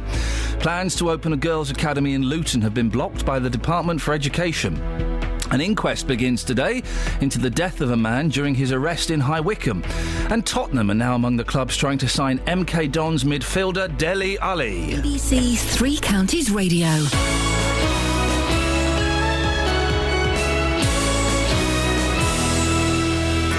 Every weekday from 3. Let's talk about your story. They're little globules of it's chocolate. What is that sticking out of that? That's the abdomen of the ant. Roberto Perroni. Film critic Richard Fitzwilliams, welcome to the programme. Richard, will you be watching Rambo 5? They are unsubtle, they are silly, and they do not appeal. Overweight people are being ignored, humiliated and insulted on a regular basis. When you're in the supermarkets, people watching what you're picking up and passing comments. Can I ask you, Claudette, what does it cost to have a cycle of IVF when you decide, well, I have to have children? It all totalled to nearly £25,000. When you're in such a low and desperate place, you'll do anything. Roberto Perroni on BBC Three Counties Radio. 08459 455 555. So far, what have you done to get out of sports? The worst sports event you've ever been involved in. Boris Johnson calling jihadists the W word and saying they were slackers who could never get a girlfriend. Some people are offended by that. How could you be offended by that? Surely the best way to... One of the tools that we have is to point our fingers at these idiots and laugh at them. Isn't it? It's only the only weapon I've got, I think. Isn't it? I was just trying to think if I've got more of a weapon because I've got a microphone. You haven't got the nunchucks anymore. I haven't got the nunchucks anymore. They got confiscated at school. I used to take nunchuckers to school. What? Can you believe that? What? Take nunchuckers to school. You think kids are harder these days? You should have been at school in the 80s. I bet they can't even take pointy compasses anymore. I bet they can't. I wonder if that has been. But you're right, Kels. You right? I'm a bit stuck. Hang on. Yeah, I'm okay now. What's going on, mate? You sound a bit sad. I had a headphone dilemma. Okay. It's over now. Hang on, it's still not. You should. You got too much hair at the side. That's the problem. You want to undercut that? All right, I'm back. Now that's interesting, because you've just put your headphones... Kelly's got hair that goes down to just below shoulder. Yeah.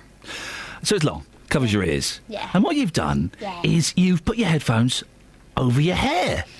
Well, that's where my hair is. Yeah, but why don't you... What I would do if I had long hair is I would push the hair behind the ear so that the headphone was touching the ear, not the head. Do you know what I mean, Catherine? Yeah. You've seen that, haven't you? I had long hair, really long hair, and I would never wear my headphones like that. But then again, I'm not cool.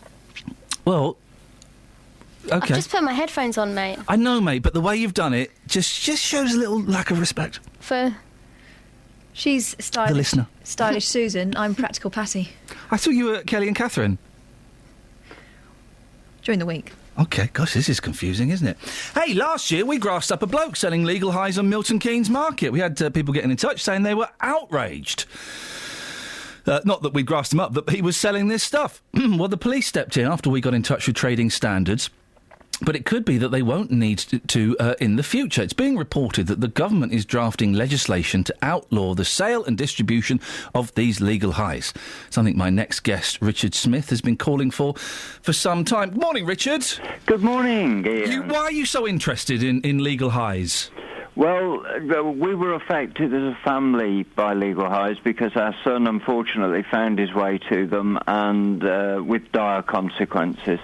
Left him with a lot of problems with mental health issues, and really they are a terrible blight on society. I'm going to ask you some questions, Richard. If I ask anything that's inappropriate or you don't want to say, then just say no, thank you, and we'll move on. Because I don't want to, I don't want to pry too much. But what happened to your son? How did he get involved with these legal highs? Well, he started as most young people do. I mean, they do experiment. You have to accept that young people feel invincible. They will experiment with things. And he started by smoking cannabis at a very young age. That then escalated to taking other things. I won't go through the list of things that he's taken over the years, but he eventually found legal highs. Just by chance, dropping into a head shop, which is one of these sort of retro hippie-type shops. They had them on display in nice packets. He asked them what they did. They told him, which is illegal, by the way. Oh, because they're supposed to be labelled as plant food, aren't they, or something like that? Yeah, well, they label them as all sorts of things, and of course they get out with trading standards is that they write on the back, not for human consumption. Yeah. He found his way to these. He was taking the equivalent of a methamphetamine, which is a speed, which had obvious effects. He then found he couldn't cope with that, so he took etizolam, which was a benzodiazepine analogue, which is a downer. So he was then polyusing, which is a deadly combination, uppers and downers. You can't sleep, you can't concentrate, your life basically goes down the pan. You're taking one thing to try and counteract the effects of another thing, and you just end up in a spiral. Yeah, a spiral downwards, and there's no coming back from it. And it affected... how did it affect him, ultimately? Psychotic episodes, his confidence went down the pan, terrible paranoia, anxiety, identity problems... Obviously, then there are repercussions on the whole family, and friends. Friendships disappear. The effect on the family is very tragic. We could speak for hours on that. And, of course, financial problems. How's he doing now? He's just come out of rehab, actually, 4 weeks ago. He's clean. Hey, good for him. He's doing okay, is all I can say at the moment. He's still left with hangover of a lot of the things I talked about earlier, a lot of these psychological problems, and nobody knows how long they last. Well, all he's got to do is put one foot in front of the other and just get a day at a time clean. So best of luck to him for that. You obviously want to see these legal highs banned. I don't quite understand what the government are talking about, how they would ban these legal highs. Do you understand it? Yeah, they've been talking for the last 4 to 5 years on this. They have actually banned about 300 substances, but the very nature of them, it's very complicated. There are some core components in these things that could be banned, ethyl phenhydrate, methadone, things like that. Core chemicals that are currently legal that could be banned and would remove them from sale on the streets. The problem is that for every time they ban one, the chemical structure, the molecular structure of the one they ban is tweaked and another one is launched. Even using the same brand name sometimes. So it's that they ban one set of chemicals, the chemists or the dodgepots or whatever, they just change it ever so slightly so it gets around the ban. Around the law because it's very difficult to test for these chemical mixes. And it's not only the recognised chemicals that are in there, they find things like... I mean, we work with Dr. Jonathan Berg at City Hospital in Birmingham, and he has a machine that tests for up to 1,200 different chemicals, and he's found things like plant food, worming powders, and even illegal Class A drugs mixed in with these things. So there's no telling what's in the packet when you buy it.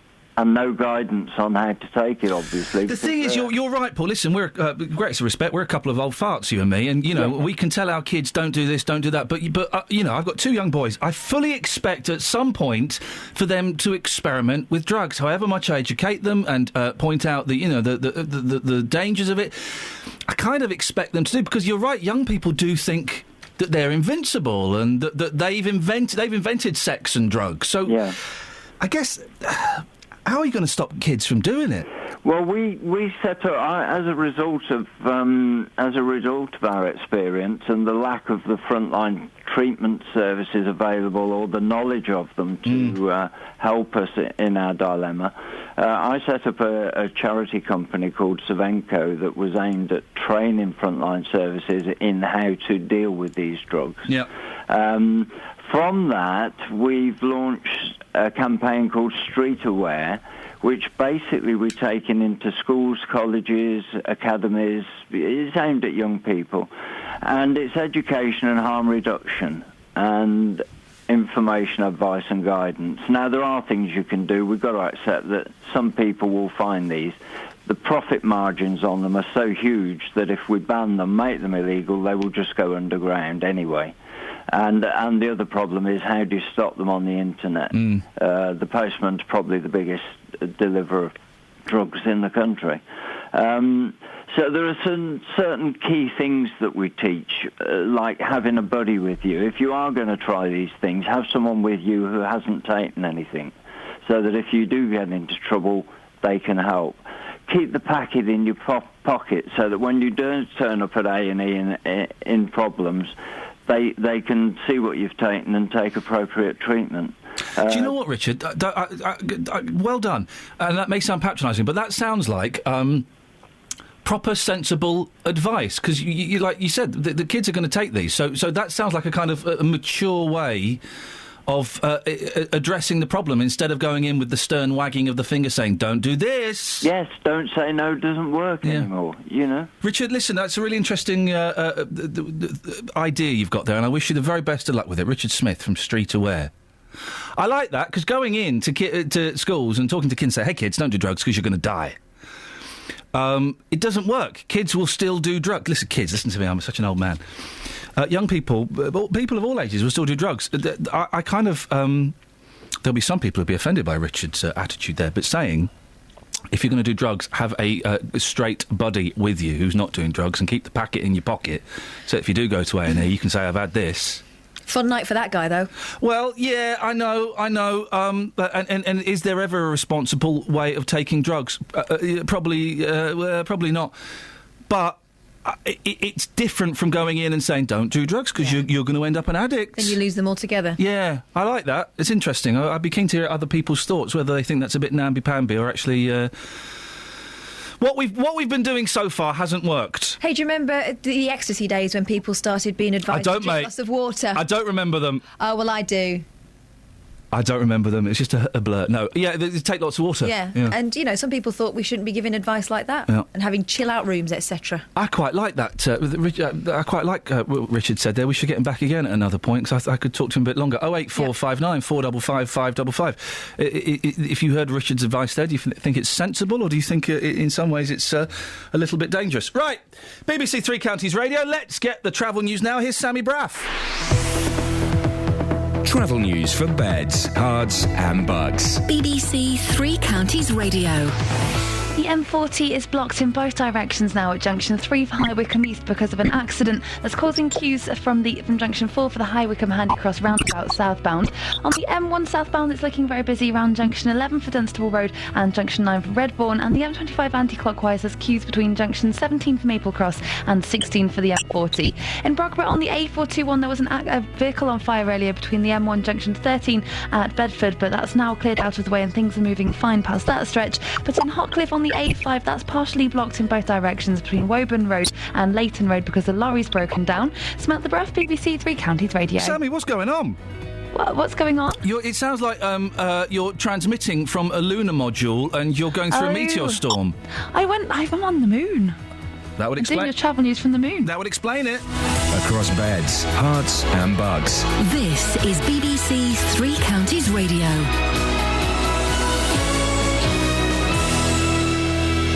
It's 7:30. I'm Lee Agnew. The headlines: plans to open a girls' academy in Luton have been blocked by the Department for Education. The free school, which would eventually teach 800 pupils, was due to open this September. An inquest begins today into the death of a man during his arrest in High Wycombe nearly 7 years ago. 39-year-old Habibullah was being searched by police in a car park when he went into cardiac arrest. And the Australian journalist Peter Grester is on his way home after being released from prison in Egypt. He's been released after more than a year in jail, although his 2 Al Jazeera colleagues remain in prison. The weather will be cold but staying dry with sunshine this morning, turning cloudy this afternoon. Top temperatures around 3 degrees Celsius, that's 37 degrees Fahrenheit. 3 Counties Sports. BBC 3 Counties Radio. It's transfer deadline day and Tottenham are now in the running to sign MK Dons midfielder Dele Alli. It was expected he'd move to Newcastle for around £4 million. Elsewhere, Watford are hoping to sign a defender and a midfielder. Wycombe Wanderers want to keep hold of goalkeeper Matt Ingram and may add a striker to their squad. Luton Town have signed Ryan Hall on an 18-month contract after his release from Rotherham United. The 27-year-old previously played for Hatters boss John Still at Dagenham. Luton first-team coach Hakan Nurettin hopes the former MK Dons winger will make a significant contribution to the club. He has the ability to make things happen. He's got good feet, good pace, he can run at people, he's definitely a plus for us, and I hope his stay at Kenilworth Road is a fruitful one that he adds to what we've already got and helps us push on. Stuart Pearce has left his position as manager of Nottingham Forest. He's been replaced by the former Forest striker Dougie Freedman. Andy Murray says he's disappointed that he let himself get distracted by Novak Djokovic during the Australian Open final. He lost to the world number 1 in 4 sets, but he believes it was still a good tournament overall. It's been a great couple of weeks compared with where I was a couple of months ago. Night and day, really. I mean, playing way better in almost every part of my game, moving better. Physically I feel better, more confident, more belief. And finally, the New England Patriots won the Super Bowl against the Seattle Seahawks by 28 points to 24. BBC 3 Counties News and Sport, more at 8 o'clock. I love Big Bong. So boobs is not news. 08459 455 555. Catherine. Texts. Yes. Snuffers. Hey. Oh, but let's recap what we're talking about first. Let's have a little bit of professionalism. Skiving off sports. What was your excuse? Skiving off sports, partly because Djokovic had a bad ankle, but then it was all right again, so he could win the Australian tennis men. Yeah. I'm suspicious. I'm suspicious of Djokovic and his cheating. Yeah? So there's that. Do you like that one? We've also got a theory, haven't we? People's sick voice is either their sexy voice or their constipated voice. Well, it's not really a theory, Catherine. It is. It's your theory. It's based on an experiment we conducted scientifically just before 7 o'clock. OK, so there's that. If you want to do sick voice, yeah, you can. We've done that before. Not like this, though. Never then like we'll decide this. whether you're sexy or constipated. There we go. Kels? I've had a tweet from Scott. If I can read this one out. Can you, though? I want to hear Scoinsy's poo voice and bets. Go on, let's hear it. So I'm not well, is this the thing? Yeah. You've got to ring in and say, come in. Hi, Kath. I'm not feeling too good today. Because you're constipated. I've really come down with something. What is it? Really hurts. What is it? It's not very well. Is Iain, by the way, not Kath? Oh, you sound the same. Say the same things. What's wrong with you? I'm just not feeling too good. Oh, no, you're getting back into your normal voice. Yeah. Stay in character. Sorry, Bex, I don't believe you. Come in or you're fired. 1, 2, 3, and scene. I'm just not feeling too good, to be honest. Phone me up and do it properly. Phone up and do it properly. If we're going to do this, we're going to do this properly. Your wish is our command, dear listener. 08459 455 555. Also, the Prime Minister, no, what's he called? The Mayor of London, Boris Johnson, called jihadis the W word and said they were losers that couldn't get girlfriends. Fair enough, we're out of order. They are bang out of order, and loads of people, including some Muslim, in inverted commas, leaders, have said this is outrageous behaviour. How dare he say this about these people, and it's going to make things worse. I don't think they could get much worse. Don't say that. Well, yeah. I've got a... Kelly's on the line. Morning, Kelly. Morning. You all right, love? What's wrong? I'm not feeling too good, Ian. I don't think I'm going to come in. That's too similar to a normal voice. Can you not make it a bit more sick? Not feeling too good. We're not throwing up? Oh, I'm just not feeling very well. Pretend you're doing a really... You need a poo. I'm really not feeling very well. That's it! Bingo. What's wrong with you, Kels? I need a poo.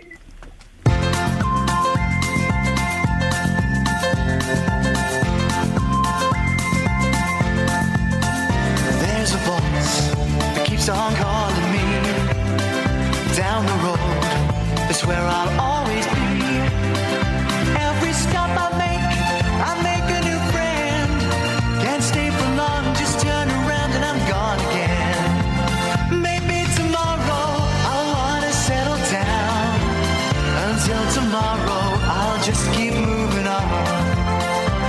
down this road that never seems to end. When new adventure lies just around the bend. So if you want to join me for a while, just grab your hat, come travel light, that's hobo style. Maybe tomorrow I'll want to settle down. Until tomorrow, the whole world is my home.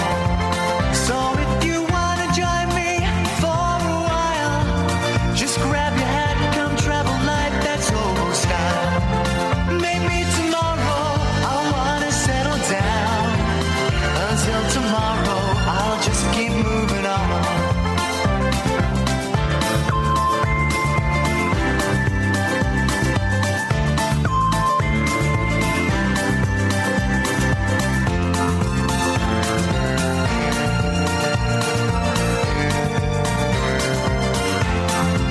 Maybe tomorrow I'll want to settle down. Until tomorrow, I'll just keep moving on. There's a world that's waiting to unfold, a brand new tale no one has ever told. We've journeyed far, but you know it won't be long. We're almost there and we've paid our fare with a hobo song. Maybe tomorrow I'll want to settle down. Until tomorrow, I'll just keep moving on. So if you want to join me for a while, just grab your hat, come travel light, that's hobo style. Maybe tomorrow I'll find what I call home.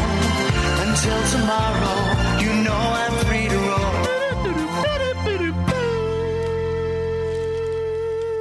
Here's the thing, right? No one loves Jennifer Lopez more than I love Jennifer Lopez. Not even her mum? Her children? Nope. Not even Mark Antony, her ex-husband. Well, certainly not him. Yeah. I think she is, without a doubt, the most beautiful woman in the world. And do you know what? Some of her songs are quite good as well. I've seen her in concert. I'm still Jenny from the block. Used to have a little, now I got a lot. But I'm still Jenny from the block. I like her movies. Monster-in-Law is a great film. The best film is where she's a victim of spousal abuse. So she manages to escape from the house, learns karate skills, and goes back and beats up her husband whilst dressed as a ninja. No, I like that one where she was in the boot with George Clooney. Oh, I've not seen that. It's really good. It was the first one before she became Jenny from the Block, when she was just Jennifer Lopez, the actress. I like Anaconda. I like Anaconda. No, that is in my top 2 bad movies of all time. Made in Manhattan, but spelled M-I-M-A-I-D. She's a chambermaid. I haven't seen any of those. Oh, mate, they are flipping brilliant. Good time movies. Out of Sight. You've got to see that. I'm going to go and see it. Is she in it? Yeah. I'm going to go and see it. I love it. See it because there's George Clooney in a confined space. Absolutely love it. Anyway, she's a woman that I think all women should aspire to be like. Shall I tell you why? She's got 200 pairs of jeans. 200. I thought I was decadent with 3 pairs of jeans. I know why. Go on. Tiny waist, big bum, right? Same problem I have. You find a pair that fits, you buy every single pair. Well, she's got them. Exactly. She's got 200 pairs of jeans stacked on floor-to-ceiling shelves, and I think good for her. She won't wear all of them. Sorry? She won't wear all of those. No, she used to have a little. Now she's got a lot. She's still Jenny from the block. Which block? It's in Park Avenue somewhere. At one time or another, most women will complain they have nothing to wear. Not Jennifer Lopez. I bet she does. I bet she goes in. She's got a changing room, right, with hundreds of pairs of shoes. In a walk-in wardrobe. Yeah, I bet she goes in there and for a joke says to her new beau, probably used to say it to Ben Affleck, definitely used to say it to Mark Antony, I think that's why he left her, she'd go and go, oh, I just don't have anything to wear. And that is why funny. Why is she Liberace?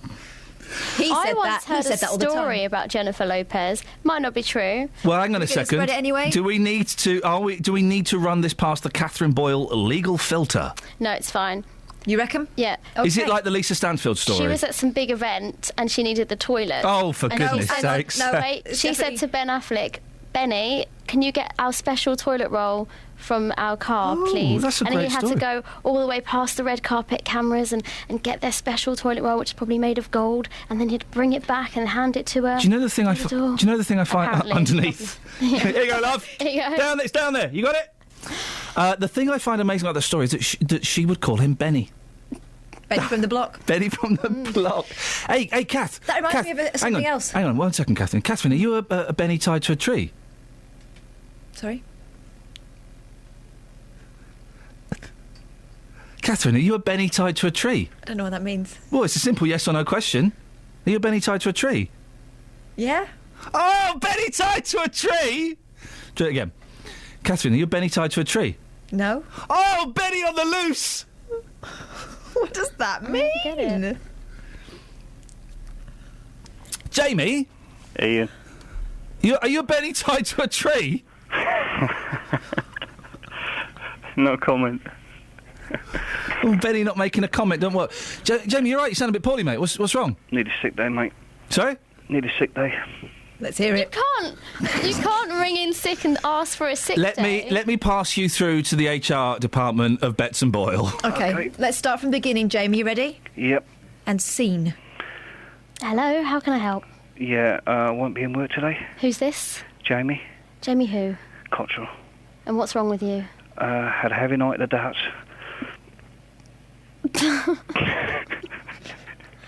I'm not sure that... Let me just check. Okay, so we have to decide whether that is sexy or constipated, that voice. Ian.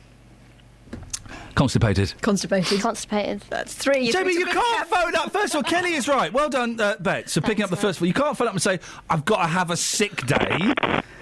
You can't do that. And then you had a heavy night at the darts. Big mistake. You better be in, Jamie, in 15 minutes, otherwise you're fired. Hang on a minute, I was there with my boss and he's not here yet. Oh. Why are you ringing us? Phone call. Ah, dearie me. The 45-year-old actress and singer has shown off her walk-in wardrobe, and it's a sight to behold. Its floor-to-ceiling shelves are packed with an astonishing array of 200 pairs of jeans in a range of shades. Mostly blue, though, I noticed. Yep. Blue, you can't look. Oh, she's got a new movie out. The thriller, The Boy Next Door. Ooh, I'm going to go and watch that. I'm going to go to the pictures and watch that. I think she's brilliant. Who's in it? Jennifer Lopez. Yeah, but who else is in it? It doesn't matter. It doesn't matter, does it? It does a bit. Anaconda was rubbish anyway. I can't believe you liked that film. Who else was in Anaconda? Was Owen Wilson in Anaconda? I don't know. It was rubbish, as well as Congo. They're in my top 2 rubbish films of all time ever. Dennis? Good morning. Anaconda was a good film, wasn't it? I've no idea. It's about a giant snake that tries to eat people. Yes. Who was he trying to eat? Hey, I saw some brilliant... It was like a great big rubber draft excluder. I saw some great films at the weekend. I watched my first ever Liam Neeson movies. Oh, yeah. He is good. I bet Mac, if we get him on. He was good. Liam Neeson. Saying that, right, I'd seen The A-Team before. I don't count that as a film because that was just a mess. But I watched Non-Stop. I watched Non-Stop. I thought that was so good. I then watched Unknown. Good movie. Good movies, Dennis. Yeah, I know. If he's so tough, though, why is he an actor? Well, because from Northern Ireland, he's got to get out from somewhere. Yeah, I suppose so. He's good. He's had tragedy in his life, hasn't he, Liam Neeson? He's had tragedy in his life. But he's a blooming good actor.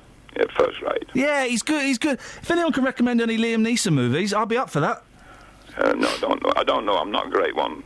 You're not a great one, Dennis. No, that's me. Yeah, I'm poorly. And I'd like you to call me the great one from now on, please. Yeah, but just a minute. You were saying about being ill in the morning. I'm ill in the morning, but what's the use of staying off work? I'm retired. So you go to work even though you're retired? No, do I? Hell, there's no point in being ill. So you don't even go into work? No, I'm saying there's no reason for me to say I'm ill. I don't want to go to work. Right, hang on a second. Let me get this right. Are you ill or not? Am I no what? Are you ill or not? No. Well, then go to work. No, thank you very much. No, none of that. Work shine. Anyway, Bunging off the state, you lazy old codger. The young lady who's... People like you make me puke. Just a minute. Is that, yeah? The young lady who takes you into this wardrobe full of clothes and says she's got nothing to wear. Yes. Well, what's the answer? Say, good, that's how I like it. Don't wear anything. Ladies and gentlemen, thank you very much there. That's Dennis. J-Lo, we know where he is if you're interested. Yeah, you can have him, please. Travel news for beds, cards and bugs. BBC Three Counties Radio. We seem to have a breakdown of communications with the travel. She was sounding very peculiar previously. I think that the fact that some fella on Facebook has asked for mucky pics of Sammy Bruff has gone to her head a little bit. Sammy, do you fancy doing a bit of the travel, or are you not that bothered? Yeah? Sammy? Hello. Hey!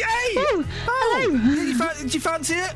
Yes. Well, the M40 towards London. Where are you going then? A lane closed. It's got a lane closed between Junction 3 for High Wycombe East, and that's causing delays from Junction 4 for the High Wycombe Handy Cross I've got a roundabout. wicked joke to do in a minute, Sammy. Don't let me forget the joke. Okay, then. On the M40 northbound, 2 lanes are closed at Junction 3 for the High Wycombe East junction, and that's because of the accident as well that happened earlier. In Hockliffe on the A5, that's been partially blocked in both directions because a lorry's broken down between Woburn Road and Leighton Road. The A421 in Brogborough is now reopened again after the accident at the M1 junction 13 for Milton Keynes South, where a van was on fire. And in Wendover on the A413 London Road, that's looking very slow on the speed sensors around the Ellsborough Road for the roadworks that are going on there. In Mill Hill on the A1 Watford Way, that's very busy between the Apex Corner and Mill Hill Circus. Samantha Bruff, BBC Three Counties Radio. Here we go. Right, Give us the you got the you read the travel, don't you? I look at it on maps and on cameras and give us the first bit. Give us the first bit of travel again, and it's a joke I've always wanted to do, and today I'm going to do it. Okay. Go, On the M40 towards London, there's been an accident. Not that bit. Just skip the accident bit. Go on about There are queues from Junction 4 for the High Wycombe Handy Cross roundabout. Why? Because you've got to do the thing about the lane being closed. Because there's a lane closed after an accident. That poor Elaine, she's closed nearly every morning. That doesn't make sense. I bet there is someone called Elaine. No, it makes... No, do the thing, but don't mention the accident. So do the thing. OK, go. On the M40 towards London, there's a lane closed. That poor Elaine, she's closed every morning. That doesn't make sense. It does, mate. I'm with you, Sammy. No, Kelly's with me, aren't you, Kels? Yeah. She's always with you. Yeah, Elaine, you always say Elaine. Elaine's closed. Oh, Elaine, poor Elaine. I feel sorry for that woman called Elaine. She's never open. She's always closed. Okay. Is that a bad thing? No, I think you're right. You're saying Elaine. Elaine. I'm saying... Oh, she's Irish, is she? I'm saying Elaine, as in the woman's name. Do it again. But how can a lady be closed? Oh. Someone have a word with her off air.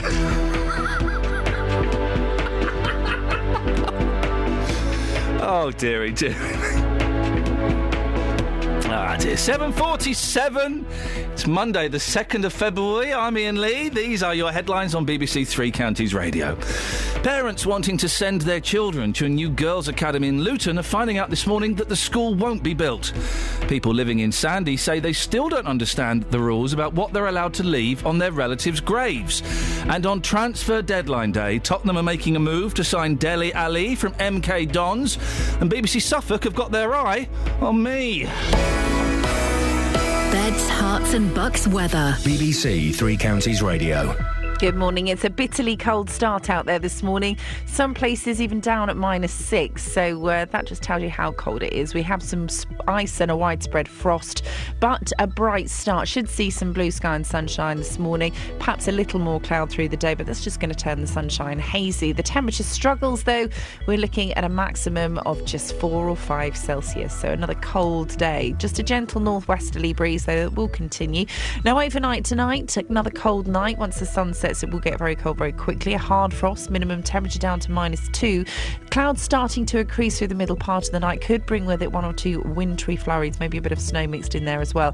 For tomorrow morning, a chilly start, widespread frost, scattered wintry showers tomorrow, more cloud, not quite as sunny, but a maximum temperature again of 5 Celsius. And that's your forecast.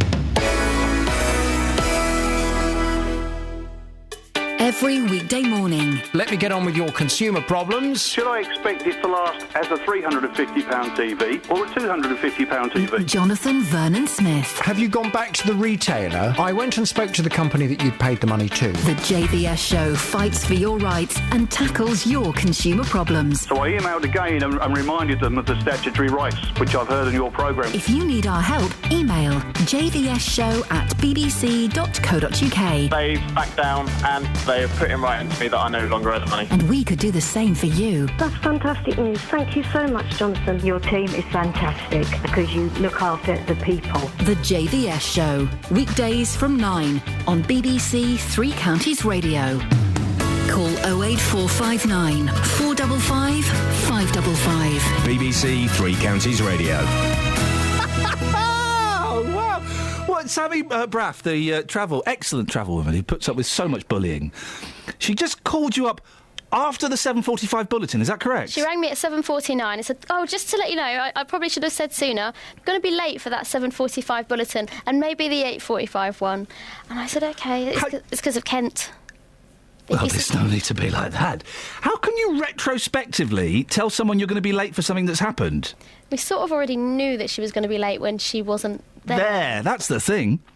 Hey, here's a story we've been following for quite a while. A number of Sandy families who've been told, families from Sandy, who've been told to remove ornaments, trinkets and other bits and pieces from their loved ones' graves. Well, if you remember, this started when the town council left notes on each plot, giving them a deadline to comply, after which time the objects would be binned. Well, things have moved on a bit since then, but relatives say they're still a bit confused about what they can and they can't put on the graves. Let's speak to Trixie Smith. Morning, Trixie. Morning. Just remind us, you've got several members of your family buried at the cemetery, haven't you? Who have you got there? Both my grandparents, my mum, my dad, my two brothers, my nephew, nieces, sister-in-law, brother-in-law. OK, so you got. This is a very special place for you. Yeah. And were you one of the people that had? I don't want to. Well, I say knickknacks. I know that's not demeaning. You know, you had trinkets and bits and pieces on their graves, did you?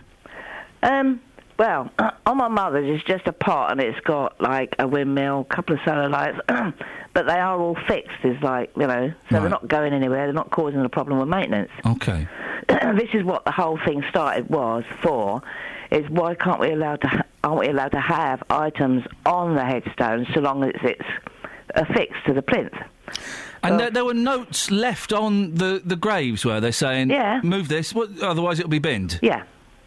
They'll be disposed of. OK. Laminated notes, by the way, which we've probably paid for. So this has been going off quite a while, and I know that there was kind of a stay of execution, if that's not too inappropriate phrase. Because they set up a group of 7 councillors to have a look at the rules and regulations of the cemetery and amend any that needed. And we was under the impression, they gave us the impression that they were going to amend some of the rules to allow this. Well, last Monday we went to the meeting, and according to what it says on here, which is like as clear as mud, all items, like any items, any items left must be on the plinth and must be secure, which is fair enough.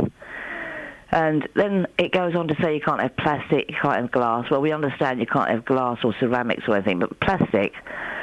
I asked the councillor at the beginning of the week, can we have solar lights? He said, if they're plastic, no.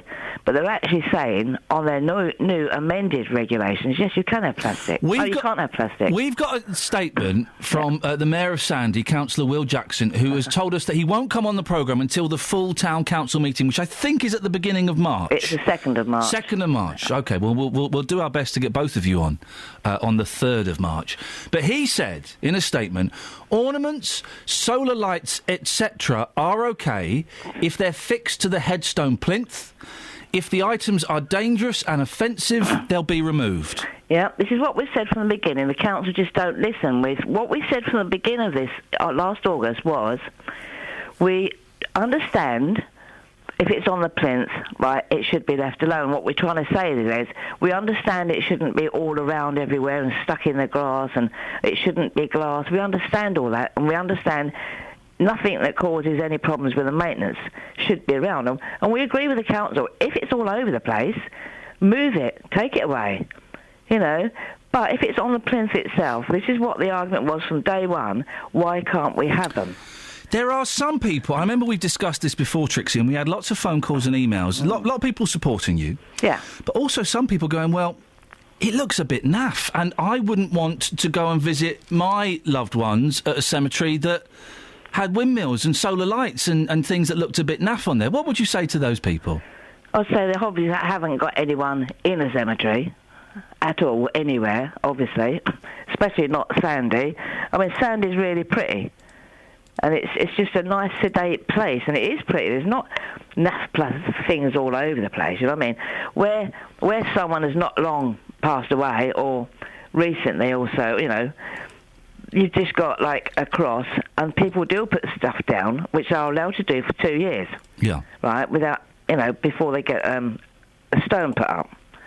And I did actually ask at the time of this started, could they make, could they make something that's allowing people that can't afford headstones to have something there? And they've done that, which wasn't in place before, but they've done it now. So you don't think, and this is just, in response to some of the people we've had, you don't think that leaving solar lights and plastic trinkets and windmills and things is naff? You don't think that's naff? No. You think it looks respectful? Okay. If they're on the headstone and, if it's not just bunged on them any old house, so long as they're put on there tidy, like my mother's one is, it's lovely. Tidy windmills, yeah, of course. Yeah. You obviously, it's your mum's grave, and you're going to take a lot of time and care of so it. it's everyone. Everyone that's got a loved one is going to make the grave tidy. They're not going to leave rubbish all over it. Are you going to go to this meeting, Trixie, next month? Oh, of course I am. What are you going to say? Well, we're not allowed to speak. Another one of those. You can allow to speak at the beginning of the meeting, right, but you're not allowed to speak about anything on the agenda. But nothing on the agenda is... you can't... Everything on the agenda is after you're allowed to speak. Oh, right. After that, you're not allowed to speak. You've got to shut up. Well, listen, we're going to... The Mayor of Sandy, Will Jackson, has told us that he will come on after the council meeting. So why don't we see, if that meeting's on the 2nd, why don't we see if on the 3rd we can get you, if you're up for it, and we'll see if we can get the Mayor, Will Jackson, on as well. He won't come on. Well, he said he would. He said he would. So I have to give him the benefit of the doubt on this one. Trixie, listen, it's good to talk to you. Thank you very much indeed. I'd love your thoughts on this. Do you think things like that look a bit naff? Bit cheap? Remember the reason we kind of were reminded of this story, there was a story in the papers last week, wasn't there? Yeah. About a mum of a stillborn baby who had, if I remember correctly, had pink gravel on the grave and other bits and pieces. I think the headstone might have been pink as well. No, it was a normal headstone but had pink writing. That was it. And then there were other sort of keepsakes there. And she was told to move it, and I can see both sides of it. The problem is, if it's down to everyone's tastes and we are respectful of everyone's feelings, it's free for all, isn't it? Yeah. I remember that the incident with Sandy, it was handled not particularly sensitively in the way that it was done. I would love your thoughts on this. Putting things on people's graves, like lighthouses and windmills and solar lights and things like that, is it dollies?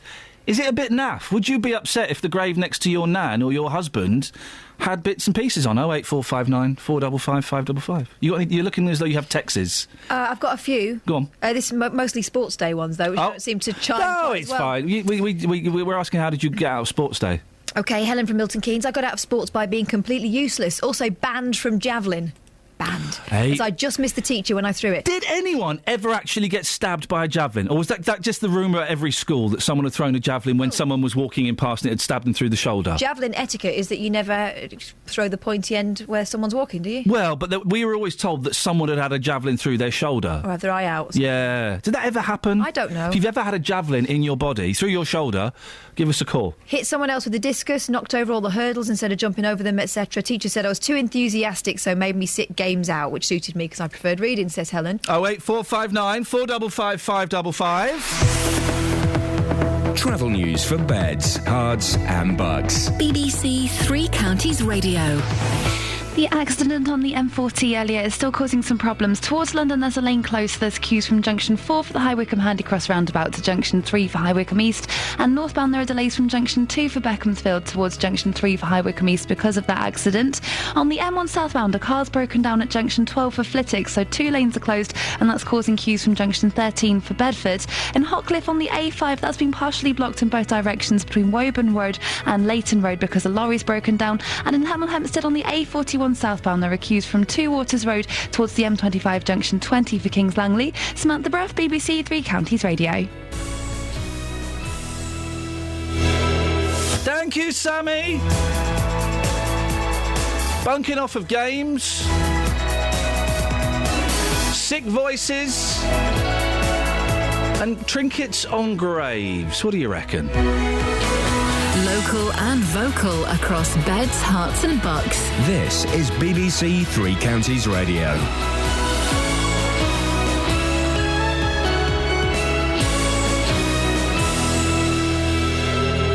It's 8 o'clock, I'm Lee Agnew. The headlines: plans for a girls' academy in Luton are blocked. Inquest begins into death during arrest in High Wycombe. And 3 seriously injured after a car crash in Bedfordshire. BBC Three Counties Radio. Plans to open a girls' academy in Luton have been blocked by the Department for Education. The government says its founders have failed to meet the rigorous criteria needed for a free school to open. Our reporter Paul Scoynes has been at the derelict site on the edge of Bury Park where the academy was supposed to be built. The interior of some of the buildings here is totally uninhabitable. You know, the floors are completely shot through. There's no way that you could use it, certainly as a school. And indeed, that may be one of the reasons that contributed to the government on Friday sending a letter to the local MP saying it was pulling out of the deal. An inquest begins today into the death of a man after his arrest in High Wycombe. It's nearly 7 years since Habibullah died. Jane Killick reports. The 39-year-old was among a group of people stopped and searched by police in a car park. While he was being restrained, the father of 3 went into cardiac arrest. Doctors carrying out a post-mortem later found a package of cocaine in his throat. The inquest is due to begin this morning at Beaconsfield Coroner's Court. The family of the Australian journalist Peter Grester says they're ecstatic he's been freed from prison in Egypt. The Al Jazeera reporter had spent more than a year in detention on charges of spreading false news. Peter Grester's father says they want his colleagues freed as well. While obviously Peter is foremost in our mind, let it be known that we think about them still every moment of the day. And expect that they will be able to have a jubilant moment like this very, very soon. The police have praised people at Dunstable Rugby Club who helped at the scene of a road crash on Saturday. 3 people are still in a serious condition following the accident at Thorn Turn. Danny Bailey reports. The accident happened at about 2:30 between a black Audi driven by a woman with 3 children and a grey Ford Fiesta with a man and a woman. 2 air ambulances were needed to fly them to Addenbrooke's Hospital. The police say people at the rugby club helped before the emergency services arrived and are appealing for anyone else who may have seen what happened to come forward. People living in Sandy say they still don't know what they're allowed to put on relatives' graves. The town council had said that trinkets, toys, ornaments and lighting aren't permitted. However, ahead of a decision next month, they've now said the suitability of memorabilia will be decided by the cemetery supervisor. In sport, it's transfer deadline day and Tottenham are now in the running to sign MK Dons midfielder Dele Alli. Luton Town could make further signings, having signed former Southend and Leeds winger Ryan Hall on Saturday. And the weather will be cold but staying dry with sunshine this morning, turning cloudy this afternoon and top temperatures around 3 degrees Celsius. That's 37 degrees Fahrenheit. You can get the latest news and sport online at bbc.co.uk/3 counties. Thank you, Lee. Morning, this is Iain Lee, BBC Three Counties Radio. Catherine, what are we talking about? We're talking about how you skived off games, the excuses you gave. Yeah. And speaking of skiving off, it's World Sick Day or something. Yeah, I'm surprised you're in. It's bunking off work, sicky day. I never bunk off. I'm always then why is laid low by sickness. Why is you're laid low by Stress. acting? Why is your nickname Sick Note? Because you're cruel. That's a fair summary. Yeah. So we reckon there are 2 kinds of sick voice. Yep. When you phone up and give your boss the bad news that you won't be joining them today. Mm-hmm. Either the sexy voice or the poo voice, which is yours. If you want to phone up and bunk off work today, you're more than welcome to. And graves as well. We just heard from one person who has several members of her family buried in a cemetery in Sandy. Should you be allowed to put what you want on your loved one's grave? Tony seems to think so on the text. Why don't people leave grieving people be? They grieve in different ways, just as people live different ways. Let them grieve how they need to. It's maybe all they have to live for. Hey, we got a young person. No, don't local MP in gagging child furore. No. 08459 455 555, and that is an excellent book, by the way. Across beds, hearts and bucks. This is BBC Three Counties Radio. Look at that. I do think we should have more. Listen, by the way, on Fridays we open the doors to everybody between 7:30 and 8 o'clock. And boy, oh boy, have we had some talented young people coming in first thing in the... Speaking of talented young people... Hello. Scoins, do you know any talented young people? No, I don't know any young people. I'm too old for that. Listen, we're talking 08459 455 555 is I didn't save the script. Sorry, I put a script and questions in and everything. We'll freestyle it. Okay. It's absolutely fine. We're talking about this school in inverted commas. I say inverted commas because, well, it looks like it's not going to happen. It's a Luton Academy that was approved by the government last year, has had its plans thrown out by the government, even though it was due to open this year, September. BBC Three Counties can reveal that senior government ministers said Luton Girls Academy was not making enough progress. Well, you've been there this morning, Paul. Yes. I've seen the photos. In physical terms of having a property, it was making no progress. Until there's nothing there. There's an old lock-up and that's it. That literally is it. It's a big concrete slab on an industrial estate with big piles of sand everywhere.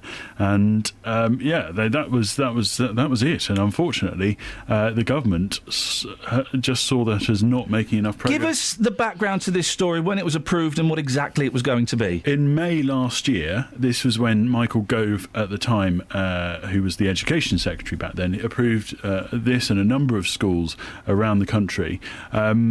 This was a plan for a secondary academy, basically, from age 11 up to age 18. They were first going to have 120 pupils come into the school in the first roll, and that was then going to obviously progress through to sixth form. My understanding was that only 60 pupils had signed up so far. Perhaps parents were a little bit unsure about what was going to happen. Small numbers, but there had been several open evenings of which we were invited to and then not invited to. Yes, we were uninvited. And the website had sporadic updates. So the last update, there had been one saying where it was going to be, but the last update proper was back in October when they put a press release that was actually published in June. And the Schools Minister, Lord Nash, has basically said we're withdrawing all support for this. Yeah, that's right. On Friday evening, a letter was sent out to local MPs saying that this was not making sufficient progress. It hadn't fulfilled the, quote, rigorous criteria needed in order to progress, and it was withdrawing its application. Now, you asked earlier on about whether or not funding had gone to the school already. My understanding is throughout a free school application process there is a £20,000 sort of fee which is paid to somebody to start that process. That certainly used to be the case when Barnfield were applying for free schools around Bedfordshire. So I don't know whether or not that money has gone to them, but indeed that money now has been, not that money, but any funding money for this school in the long term has been taken away. Paul Souther, we're joined by Luton South MP Gavin Shuker. Gavin, what did you know about this school? Because they were reluctant to talk to us. Did they talk to you? No, they've been hugely reluctant. I mean, there are two issues here. The first issue, fairly obviously, is the quality of the application in the first place. But the second issue, and the far bigger one for me, is how the Department for Education can get into a situation where it approves a free school and then pulls it 6 months before. You know, this is a major U-turn, and it's happening at a time where we've got major pressure on our school places. They obviously wanted to get these free schools out the door. They weren't looking at the quality of them. And now there are parents that have applied to this school who haven't even been told yet. I've been told. They've not been told yet. They'll be hearing it on the radio for the first time this morning, that their children are not going to be going to this school. And we've got a major school places problem. You know, we could have sorted this out 5 years ago. We haven't. And we've ended up with no additional capacity over this Parliament. I have to say, it does sound like you've switched ever so slightly into pre-election mode, and that you're not... I mean, because the free schools, in essence, they are a good idea, aren't they? No, I don't think they are, personally. I think you should put schools in the place where there is need of places. So, for example, over the last 13 years before we got to this point, we managed to basically track the number of places in Luton schools with the number of pupils that were required. That stalled in 2010. I went in and met with Education Minister, said, look, your policies combined will mean that we do not have enough places. Please will you allow us to build, as a local authority, schools so that we've got enough places. They've turned that down. They've looked for desperate ways to try and fill the capacity. And this has shown us that those policies just don't work.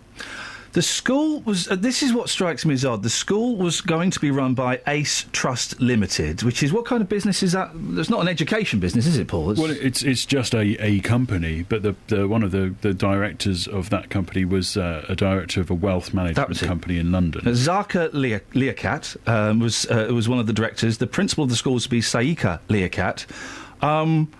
It does strike me as odd, Gavin, that the people who are planning to set up a school could be so vague and could be so reluctant to get the BBC, a local radio station that could have benefited them on side, and also the local MP as well. You'd think that they would be kind of knocking on both of our doors. I think all of that, and I think all of this adds to the chaos around the project. The fact that it was really not very transparent at all what was going on.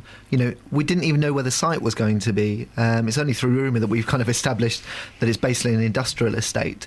But that's the problem with these free school projects. You are casting around for volunteers to come forward and set up schools, as opposed to leaving it in the hands of educational professionals who know that we have got a major school places problem and we need to respond to it. Now, you can say what you like about the ideology of it. What you can't say is that this has worked. We were going to have additional high school capacity through Building Schools for the Future. All of that was cancelled. The free schools were meant to come in and fill in the void. 5 years on, show me a free school in Luton. It's not happened. What happens to the pupils, Gavin, and the parents? Well, at this stage, it's really unclear. So, as I just said, I was informed on Friday night at 5 p.m, which is the time that you bury bad news in government, that this school project was not going to go ahead. Bear in mind that parents will apply in October. They'll get their letters saying what they've got in March. So there's now a 4 or 5 week gap. And there's no guarantee in this area, Biscuit, Dallow, Chorley, Saints, the largely Asian area in the centre of Luton, that they will be able to get their kids into a school nearby. They're probably likely to be bused now up to Stopsley or Ashcroft or elsewhere, and that is a real impact on families, and it's totally avoidable. Paul? Well, I haven't managed to speak since Friday night to Luton Borough Council, but previously we had asked them about what would happen if the school didn't go ahead and what would, be the future for the people who were going to the school. And they did say that they were planning to make some places available in other schools to soak up demand if parents changed their mind or if indeed the school didn't go ahead. But again, as we don't know where those places might be. We don't know which schools they might attend. We've had an email from a teacher who wants to remain anonymous, who suggests that this may have been a faith school by stealth, by its location, and the site in Bury Park means the school is mainly for Muslim students, despite its open-door policy.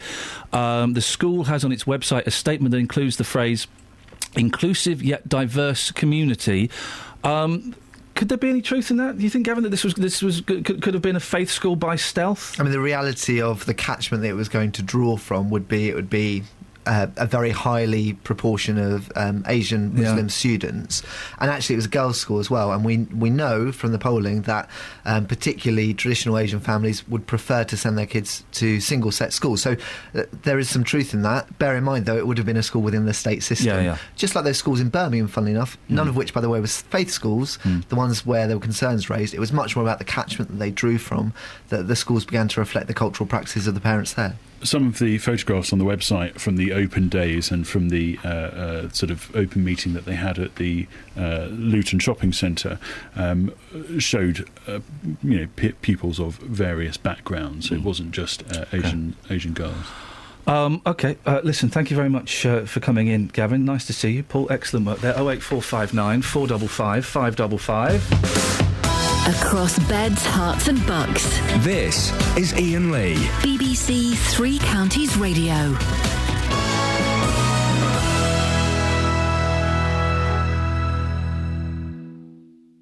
I'm being swallowed by a boa constrictor. I'm being swallowed by a boa constrictor. I'm being swallowed by a boa constrictor. And I don't like it very much. Oh no, he swallowed my toe, he swallowed my toe. Oh gee, he's up to my knee, he's up to my knee. Oh fiddle, he's reached my middle, he's reached my middle. Oh heck, he's up to my neck, he's up to my neck. Oh dread, he's swallowed my... 08459 455 555. Got any texts, Catherine? Let's have a look. Let's have a little look-see, see what we've got. We should be more concerned that we are forbidden to speak at council meetings. So this is off the back of the update we gave about the Sandy graves. Where you're not allowed to put trinkets there anymore unless they are. Isn't there a mechanism for speak? We'll speak to Paul about this maybe after half. There is a mechanism for allowing members of the public to speak at council meetings, isn't there, and raising issues? I think they're allowed to speak at the beginning, but then there are certain procedures, I guess. I suppose you have to follow procedures, otherwise it would be l'anarchie. It would be the anarchie. That's from Janet. She says they're elected to be accountable to residents. Good luck to Tina. Sharon says Sandy Council should not back down because there's only a few who want to clutter their family's grave. Most people like the cemetery to look neat and tidy. Be interesting to know what the percentage is. Do you think it's naff to put windmills, bits and pieces, lights, dollies on graves? 08459 455 555. Travel news for beds, cards and bugs. BBC Three Counties Radio. There is still long delays on the M40 in both directions. Towards London, they're queues from junction 5 for Stokenchurch to junction 3 for High Wycombe East, and northbound, there are queues from junction 2 for Beaconsfield towards junction 3 for High Wycombe East after an accident there earlier. 2 lanes are closed still northbound. On the M25 anti-clockwise, it's very busy between junction 20 for Kings Langley and 18 for Chorleywood, and the M1 southbound is very slow from junction 13 for Bedford and to junction 12 for Flitwick after a vehicle's broken down there. On the A5 in Hotcliffe, that's partially blocked in both directions because the lorry's broken down between Woburn Road and Leighton Road. The A1 Great North Road's very slow southbound from the Blackgate roundabout to the Kimbolton turnoff. And on the trains, Great Northern and First Capital Connect services have 20-minute delays between Hitchin and Cambridge as because of a problem at a level crossing. Samantha Bruff, BBC Three Counties Radio. It doesn't work if it's 2 lanes. It doesn't, no. It has to be... It doesn't work. To be honest, I don't get your joke. A lane's closed. She's always closed, but 2 lanes is not a woman's name. It could be. 2 lanes. Right, thanks. Unbelievable. 8:16. It's Monday the 2nd of February. I'm Iain Lee. These are your headlines on BBC Three Counties Radio. Parents planning on sending their children to a girls' academy in Luton are finding out this morning that the school won't be built. People in Sandy say they still don't understand the rules about what they're allowed to leave on their relatives' graves. And on transfer deadline day, Tottenham are making a move to sign Dele Ali from Milton Keynes Dons. BBC Three Counties Radio.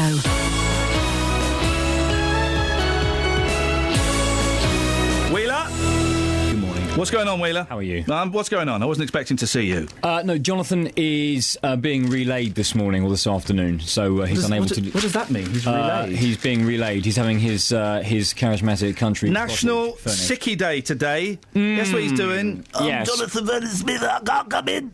A very late night on the Pinot, and he calls in sick. But there you are. You've got me. I should do the best I can. What's going on? This is all we can do. What you got? Very interesting the story discussed this morning about the residents in Sandy in Bedfordshire as to whether or not they should be allowed to put ornaments on their families' graves. I know this started... Was it last year that laminated notices, as you said, were put on the graves?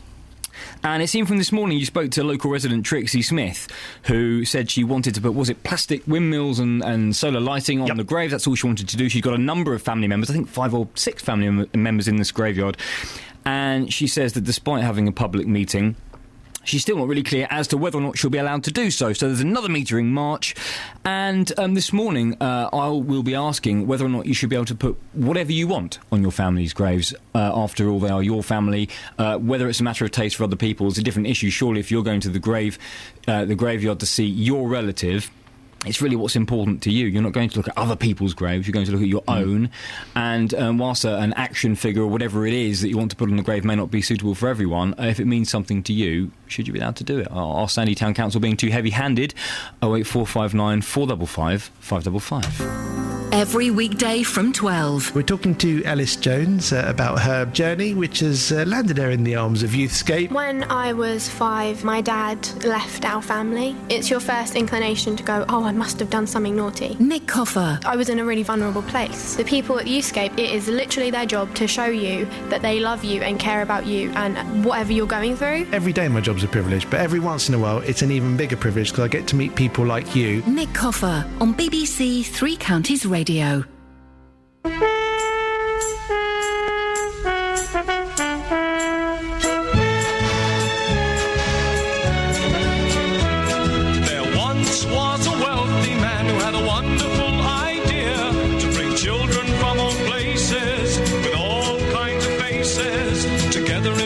a sailing ship. There were 40 boys and girls.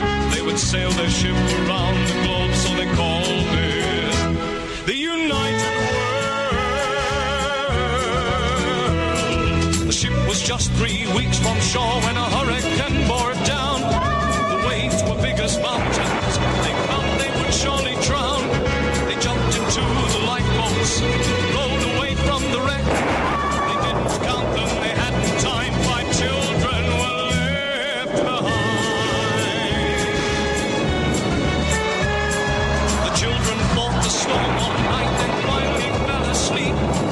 They didn't realize the ship had been blown across a reef into the lost islands. Hiding in the bushes was a watchful pair of eyes, and living in the valley were people lost in time, ruled over by a tyrant whose face was in a mask. The children must defeat him so they can escape at last from the lost islands. The lost islands. Oh, I've never bought suede boots before. They're going to be tricky to maintain, are they? No, they're not at all, as long as you spray them. I've got some spray, shall I bring it in? Hey, yeah, bring it in. Yeah. Catherine I've found got some suede boots for me. Lynn, do you wear suede, Lynn? No. No, I've never been brave enough to wear suede boots, but I treated myself. They come in this week, ordered them from John Lewis online. They'll be here later on this week. I've had an expensive weekend, Lynn. First of all, my hole in my shoe that was letting in water, so I had to order some boots. Then my radio alarm clock broke, so I've had to order a new radio alarm clock. Then my watch broke on the same day. Oh, that's your 3 things, so you're all right now. Well, yeah, but get this, right? So you know that I broke my screen on my phone the other day? Right, well, maybe you don't. It cost me 80 quid for mine. Well, 50 quid in cost cutters, but I broke my screen on my phone, right? I broke it about a month ago, got it fixed, 60 quid, broke it immediately after. Left it, and then the screen died. Had to get it fixed, 50 quid. So far, we're on 110 quid. I got it fixed on Sunday. I was in a hotel on Friday. The bedside table was loose. I put the phone on the bedside table. Wallop, it fell off. It cracked the screen, and it broke the radio alarm clock. Oh, dear. I'd stay home if I were you. I'm going to stay home. I think I'm going to stay home. Anyway, Lynn, you've not called in to hear about my sad life. I'm very sorry about your life. Thank you. But trust me, Lynn, so am I. What have you got? You wanted to talk about the graves, didn't you? Yes. Go on. I mean, I haven't got a child or anything that's died, anything terrible like that, but I can imagine it must be awful. And I was looking across the world at how people do their graves, and I really think the council should stop making such a fuss. Really? Yes. I mean, if you look at graves across the world, some of them have, like, little houses on them. Are you proposing we go Mexican, Lynn? Yeah, amazing. And some people just have, we're lucky we have graveyards. In some countries, they hoist little coffins up trees. Oh, no, don't. You're breaking my heart. But that's what they do. Well, they leave the coffin in the tree? It's very precious, and they hoist... What country is that? It's somewhere like...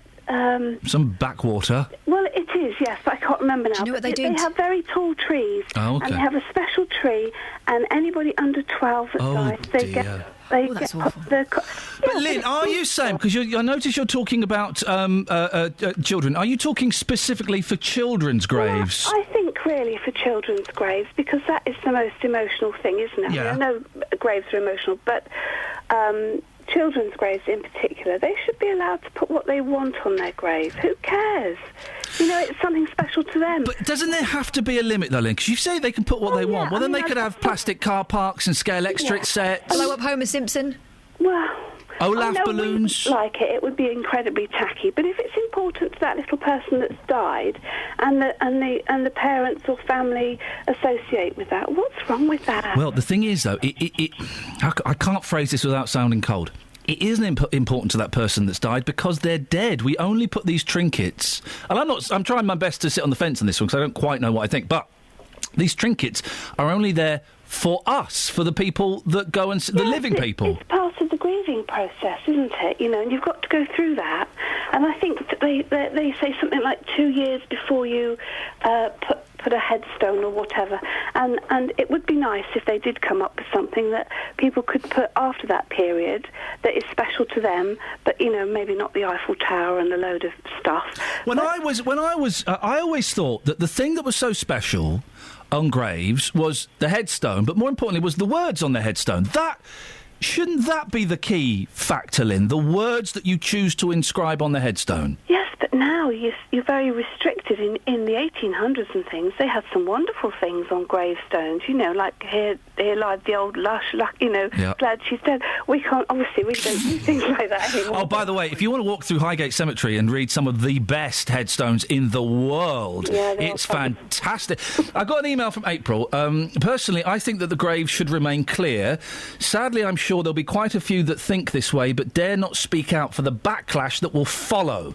I'm sure I'm not the only one that's silent on this. And then she's done a sad emoticon. And there's a text through here from Mick who says, I have relations in Sandy Cemetery and I wouldn't want to see cheap rubbish on the graves. The rules have always been no items on the grass and it should stay that way. I don't know the answer to this one, Lynn. No, it's sad, isn't it? I mean, I think there's far more important things in the world than that. Lynn, thank you very much indeed. You say that, but then if it's Mum's grave, if it's your son's grave, if it's your sister's grave, then that is important. Well, it is important to a lot of people. I mean, I've got a neighbour who's really messy. Oh, yeah, fridge magnet. Yeah, she's got a skip now, and she's Not a bad piled stuff nickname, up next to the skip. OK. Which is... Last time I was there, it was quite tidy. She had a clean-up. Well, anyway... But the outside... If you want to know what the inside of Catherine's house looks like, go and look at the outside of her next-door neighbour's house. At least I keep it to myself. But, you know, when it's windy, stuff blows along the street, it's the first thing you see as you turn in, and I can imagine that if you are going to pay your respects to someone in your family and you're next to something like that... Yeah. It's not only a distraction, it's a bit of an eyesore. Is it? Is it? That's assuming they've gone OTT. OK. Are we being snobs? Yeah. Oh. What's wrong with that? Oh, that's a brave new conversation. What's wrong with being a snob? Well, it's built on nothing apart from your own prejudices. Yeah. So? You got me. What is the definition of a well-tended grave? One is that is kept clean and tidy and is cared for and respected. So if you're doing that, then it can be... I can imagine people will be a bit annoyed if they see someone who's got, you know, what looks like a souvenir shop next door. 08459 455 555 is the telephone number. If you want to give us a call, you can send us a text as well, 813... 33. Start your text 3. Sorry, I'm just watching a video that Mr. T has sent me. I know. Someone coming a cropper with a javelin. Where does the... Oh, it's in his back! Oh, it's an official Olympics event in Rome. Does he survive? Well, yeah. He's saying ow, so yeah, I would imagine you so. You retweeted that. I'm retweeting that. Thank you, Mr. T. Flipping it. Well, I bet that got him off games for a while. We're talking about how you skived off games. Well, this fella got a javelin in the back. Either that's really unlucky or that guy's an excellent aim. I've also, off the back of something you said earlier, I've been inspired for another phone-in. I know it's late in the day, but we haven't got. Let's be honest. Nothing else is going. We haven't got many other calls, so yeah. Oh. Double fixes. Sorry, Kelly, was that a yawn? No, I just watched it. Oh. You had it fixed once the next day, or very, very soon afterwards. You had to have it fixed again. Windscreen. Yeah. Hey, and you know who you shouldn't go to get your windscreen done by? I'm not going to say the company name.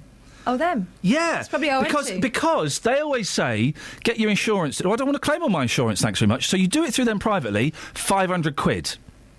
You phone up Joe Bloggs to do it, 140 quid. Oh, it might cost about that. Through them? I think so. Tell me the name of the company.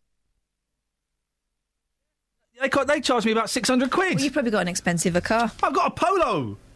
Is it expensive? No, it's a Polo. Because mine's got a lot of glass, so yeah. I think mine would be more expensive. Fair play. 08459 455 555. Travel news for beds, cards and bugs. BBC Three Counties Radio. There are hour-long delays on the M40 towards London from Junction 5 for Stoke-on-Church to Junction 3 for High Wycombe East because of an accident, and there's still a lane closed there.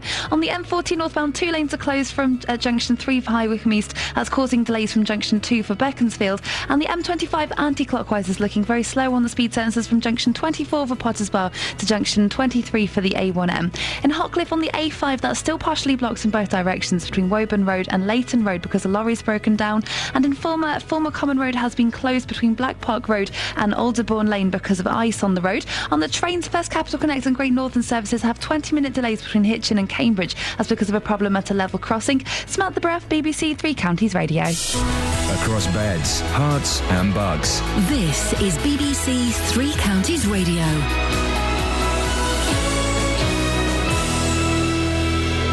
It's 8:30. I'm Lee Agnew. The headlines: parents planning on sending their children to a girls' academy in Luton this September are finding out this morning that the school won't be built.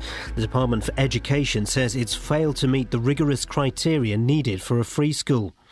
An inquest begins today into the death of a man during his arrest in High Wycombe nearly 7 years ago. 39-year-old Habibullah was being searched by police in a car park when he went into cardiac arrest. And people in Sandy say they still don't know what they're allowed to put on relatives' graves. The town council says that trinkets and toys aren't permitted, but the final decision will be made by the cemetery supervisor. The weather will be cold but staying dry with sunshine this morning, turning cloudy this afternoon. Top temperatures around 3 degrees Celsius, that's 37 degrees Fahrenheit. Three Counties Sports. BBC Three Counties Radio. It's transfer deadline day and Tottenham are now in the running to sign MK Dons midfielder Dele Alli. It was expected he'd move to Newcastle for around £4 million. Elsewhere, Watford are hoping to sign a defender and a midfielder. Wycombe Wanderers want to keep hold of goalkeeper Matt Ingram and may add a striker to their squad.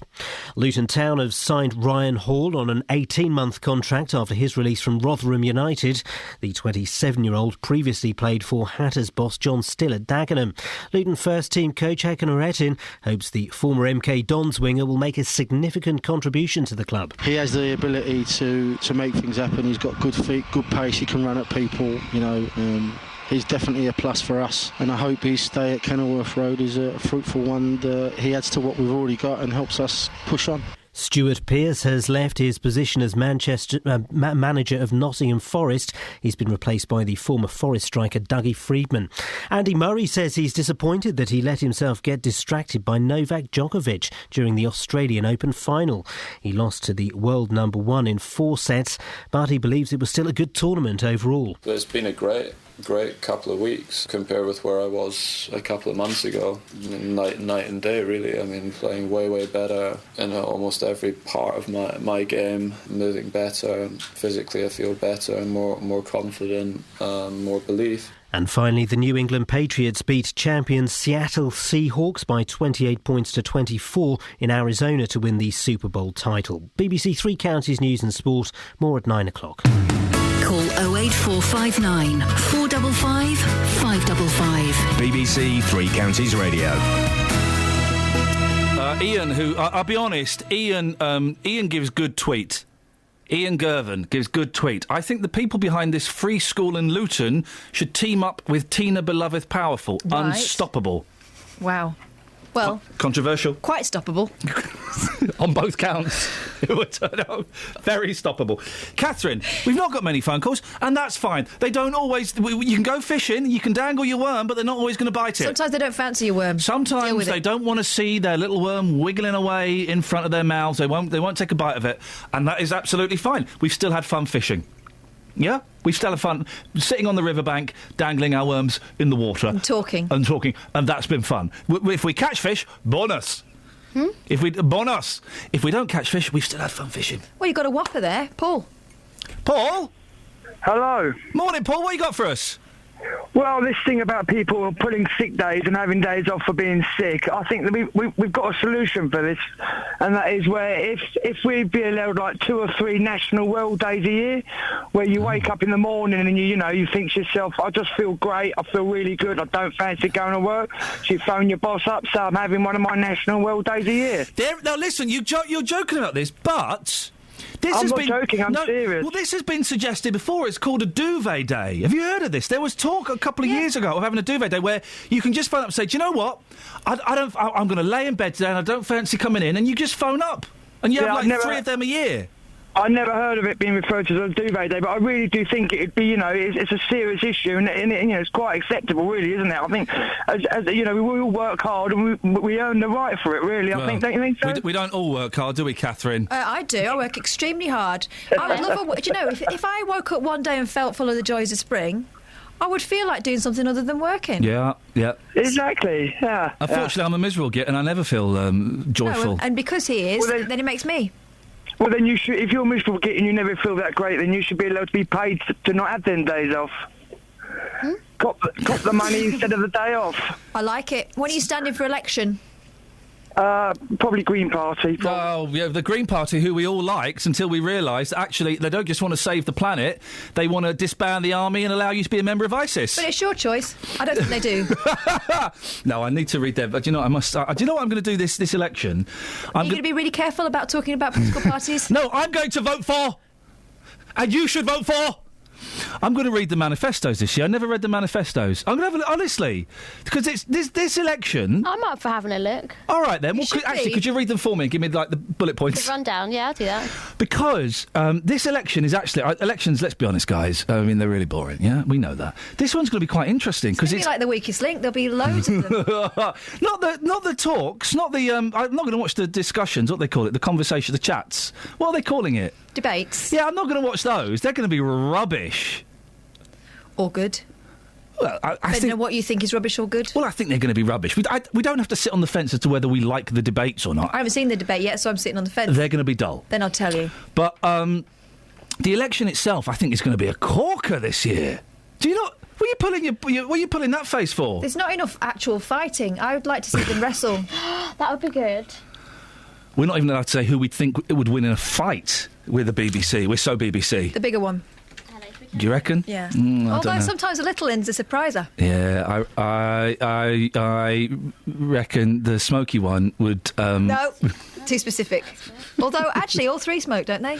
Clegg loves a growler. So does Cammy, doesn't he? Does Cammy have a growler? I think so. Millie doesn't. Or maybe it doesn't matter. Anyway, whatever. Vote or don't vote. It's up to you. I don't care. Either way, I might read some of the manifestos, because there was all this stuff pumped out about the Greens last week, and I wonder how much of it was true or not. Yeah, and how much of it was just fun for the papers. A little bit of fun. Dave from Bedford's talking about injuries in sports lessons. Morning, Dave. 08459 455 555 if you want to give us a call. It says, I get hit. I'm going to read it how he's written it. I get hit on the head. Hit on the head by a shy put. At school. Wasn't that shy, was it? I was in the front row who threw first. I was retrieving my shot. When I stood up, it hit the back of my head. It was thrown by a boy, the second row. He was supposed to wait. You reminded me, Robert Thompson smacked a kid around the head with a cricket bat by accident. By accident. I can't remember the kid's name, but he was like doing Robert Thompson was a big lad. I think it was a bat. It wasn't... I don't think it was the ball. I think it was the bat. He was a big lad, and he did and smacked the guy around the head. Oh, he had to go to hospital, have stitches. I took a rounder's ball to the head twice. Yeah, you liked it so much for the first time, you went back for more. I didn't obey the cardinal rule of any sports: keep your eye on the ball. I was just legging it. And also, when you please, when you're playing rounders, when you've hit the ball, please, and you're going for the run, don't take the bat with you. Don't throw the bat. Just drop it on the spot and then run. See, I thought throwing the bat was an extra weapon. No, mate. Mark's on the line. Morning, Mark. Morning, Ian. How are you? Morning, I really need a wee, but go on. Hold on tight. It's giggly, Mark. I was just about he's talking about Greenpeace and saving the planet. Well, I remember George Carlin saying that.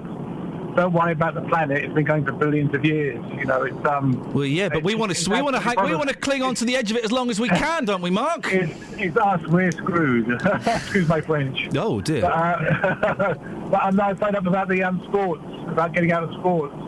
Yeah. Because I used to hate sports at school. I used to have to go through the ritual humiliation every week of being picked last. But we've seen you, and you're quite. You're a guy who looks like you kind of you pump some iron. I bet. Can I speak freely? I bet Mark was a big kid. I was a big kid. Yeah, I could tell. And well done for overcoming it. Well, I got my revenge later on. You know, going back to anyway, I used to get picked last, and the trick was to try and get onto the best team in football, say, and then you could be get put in defence. So the ball was always up the other end. Yeah.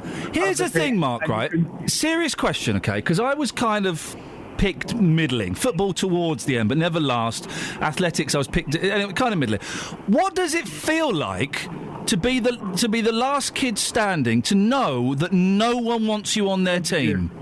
Well, there was two of us actually. There was two of us, and we were always last. It became a joke in the end. It was humiliating to start with, and then it was a joke, and then the trick was, as I say, to get onto the best team, and then we could practice our Monty Python sketches at the back of the pitch, or try and stand in one place without moving for as long as possible without anyone noticing, so we hadn't moved at all. Or, you know, I like that, yeah, turning it to your advantage. My job in hockey was to, 1, go for the ankles, and 2, get in the way. Yeah. Because I was quite small. Back then. But I'd hate it. But then going back for a school reunion, it was fantastic, because all the school jocks all had 4 kids and a huge pot belly, and, you know, I found the gym, and that was fantastic. Mark, listen, always good to... Friend of the show, Mark. He's got 9 parents. And for anyone who's not seen Mark, he is buff. He is buff. Hey, bound chicka wow wow indeed. Steve's on the line. Good morning, Steve. Good morning, Ian. I'm stunned by your enthusiasm, and I appreciate it. I so need a wee. I do. I'm going to go. Why didn't you go at 8, Ian? Because I was scaring you, making you spill cough. Good. What you got for us, Steve? You don't really need to sit on the fence regarding the election. I know who's going to win. It will be a complete and utter scumbag. Hey! You're not buying any of them, Steve? No, they're all a bunch of liars. They say whatever they can to persuade you to vote for them, and then they do whatever they actually wanted in the first place. We all know it. Why don't we do something about it? Is there none of them that you kind of you believe in their integrity? I mean, a lot of people have said that they like Farage because they believe him. They think he's a genuine, down to earth kind of guy. You're not even buying that sincerity.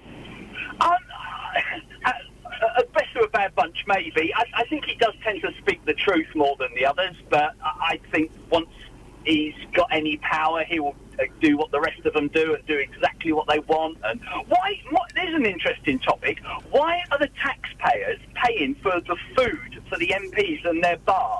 Why do they pay reduced rates in the House of Commons? Oh, yeah, they get subsidised bar. It's like a student union in there. Yeah, why? So we've got to keep them oiled and greased up, Steve. Is it because they're not paid enough that we have to subsidise their food and drink? Steve, listen, you can be our official election reporter through the next, 93 days? I bet Scoins is... well, I can't say that. I can say wetting himself. Yeah, that's what I was thinking. I bet Scoins is wetting himself over the prospect of an election because he is the BBC Three Counties political reporter for the moment. It's his Christmas. Yeah. I bet he's got an election. I bet he's... I bet he has. No, but it's a tough one because I'm worried I'm going to... Catherine, for the next 93 days, you've got to be on... I'm going to be on... Right, Scoins is on Election Watch. I'm on Scoins Watch. You've got to be on Ian Watch. Oh, I'm always on Ian Watch. I know, and we need to talk about that, because that's a little bit discomforting, especially when I'm in the bath. An idea. You can just keep quiet, stop making innuendos that are probably going to get us in trouble. It's not even an innuendo, that. No. That was... It's in your auto. Now... because I'm worried I'm going to say something inappropriate. So I know you're going to say something inappropriate. Oh, well, I'm not going to do it deliberately! I know, but you will say it, and then I will dig you out. Everyone should vote for...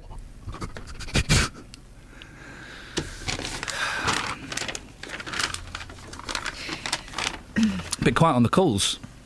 I wonder why. Let's have a little recap, shall we? And then they can call us for the last bits of the show. I'm keen to talk about this graveyard thing. The residents in Sandy are upset.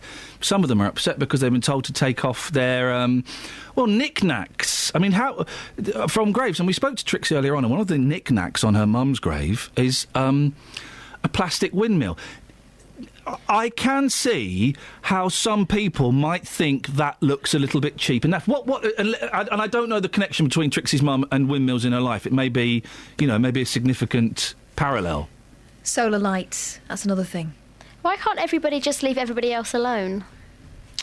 Hey man, roll another doobie and let's talk about this while listening to some Bob Dylan. Because it is a shared, it is a communal area.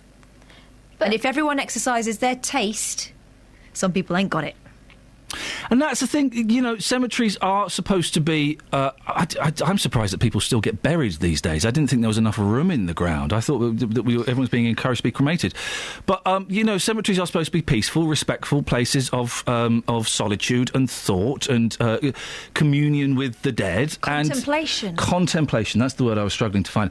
And if there's a solar panel there and a windmill and, some Care Bears... It could be argued by some people that looks a little bit naff. Now, that's because there's nobody in my life, I guess, that digs solar lights, windmills or Care Bears. If there's someone in your life that does... 08459 455 555 is the phone number if you want to give us a call. You can send us a text. We'll have a look at the text in a minute. 81333. Start your text 3CR. Don't go to travel. Oh, flipping heck. We can go to the text now. Well, let's stagger the texts for the last 15 minutes of the show, OK, guys? I'm riding this wave. There's a phone call. Take the phone, unless it's a dodge pot, in which case ignore the phone. I'm going to go to travel now. Trust me, I know what I'm doing.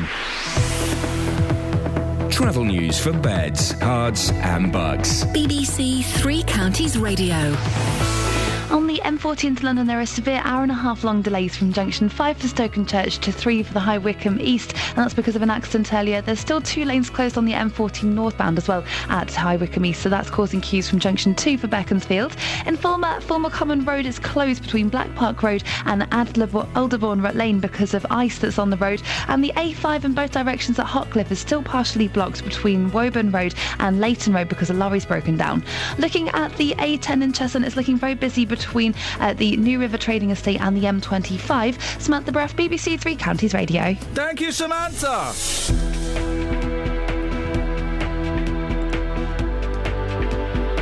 Right, it's 8:46 or thereabouts. It's Monday, the 2nd of February. I'm Iain Lee. These are your headlines on BBC Three Counties Radio. Parents planning on sending their children to a girls' academy in Luton are finding out this morning that the school won't be built. 3 people have been seriously injured after a car crash at Thornturn in Bedfordshire. And residents of Sandy say they still don't understand the rules about what they're allowed to leave on their relatives' graves. Let's get the weather. Beds, Herts and Bucks weather. BBC Three Counties Radio. Good morning. A chilly old start to the day with widespread frost and some icy stretches as well, particularly for untreated roads and surfaces. Our temperatures the last hour or so down at -2, -3, perhaps even further out towards parts of Buckinghamshire. So very cold. It's not going to rise too much despite the bright start. There's some sunshine today, turning probably hazier as we head through the afternoon. But the maximum temperature, best we can expect, is probably 4 or 5 Celsius, but unlikely to even reach that. So it is going to be a cold end to the day. Now overnight, a hard frost developing once the sun sets. Another very cold night, minimum down to -2. Some cloud sinking south as well, bringing with it perhaps some snow showers through the course of the night. A widespread frost tomorrow morning, some icy stretches, more cloud around and wintry showers for Tuesday. Maximum temperature again just 5 Celsius, and that's your forecast. If you've missed any of the programmes here on BBC Three Counties Radio, you've missed things like this. Well, no, you're from. You can give me your opinion as someone from the British Parking Association. Is it unfair? Well, there are so many different instances that. Okay, here's an instance. Before then, in this part of the programme, I'm going to meet Sam Ackerman. Now, she's from High Wycombe. And at her heaviest, she weighed 21 stone. Yeah, I think I had everyone around me just love me enough to accept where I was. But there is a way you can hear it all again. I used to have to put up with the house band who couldn't read my music very well and doing a lot of songs I didn't particularly want to sing anyway. But the question is, Elkie Brooks, do you still do bar mitzvahs? bbc.co.uk/Three Counties Radio. Now, if you want to stay married or keep your relationship alive, should you avoid Facebook? Allowing you to listen to what you missed. bbc.co.uk/Three Counties Radio. Call 08459 455 555. BBC Three Counties Radio.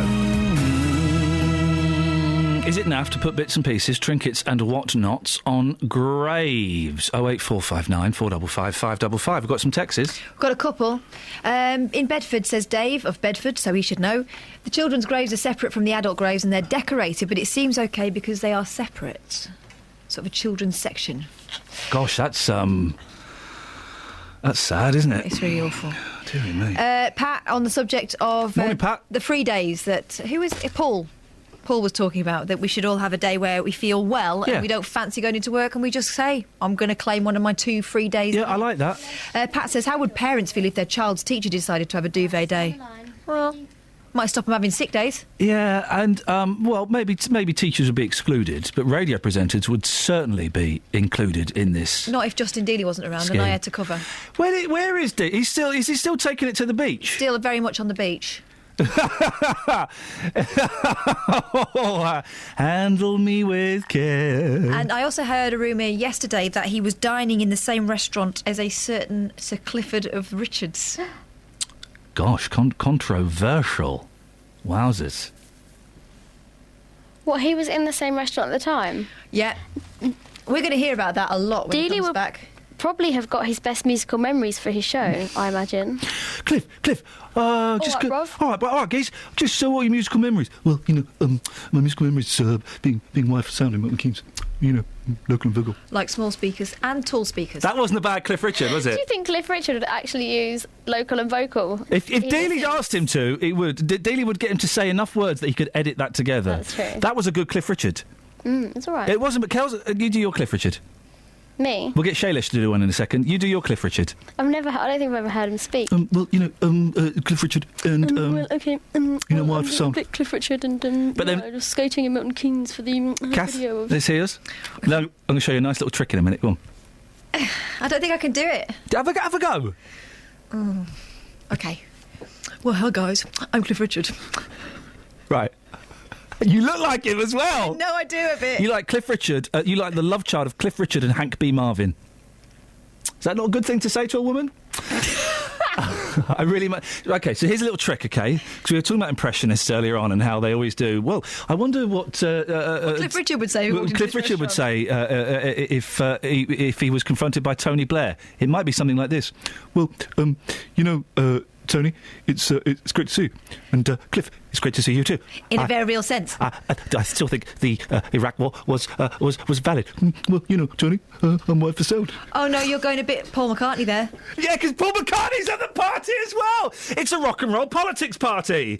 Starring me, Sir Cliff Richard, me, Tony Blair, and, it's Paul McCartney as well. All right, La. Great.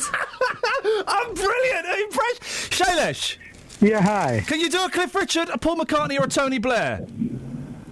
After listening to all of you, I could do any one of them, but yeah. You cheeky little sods! He's saying that we're all rubbish. I've got good mind to... Luckily, I don't know where Shailesh is, because I've got good mind to go around there and give him a right seeing to.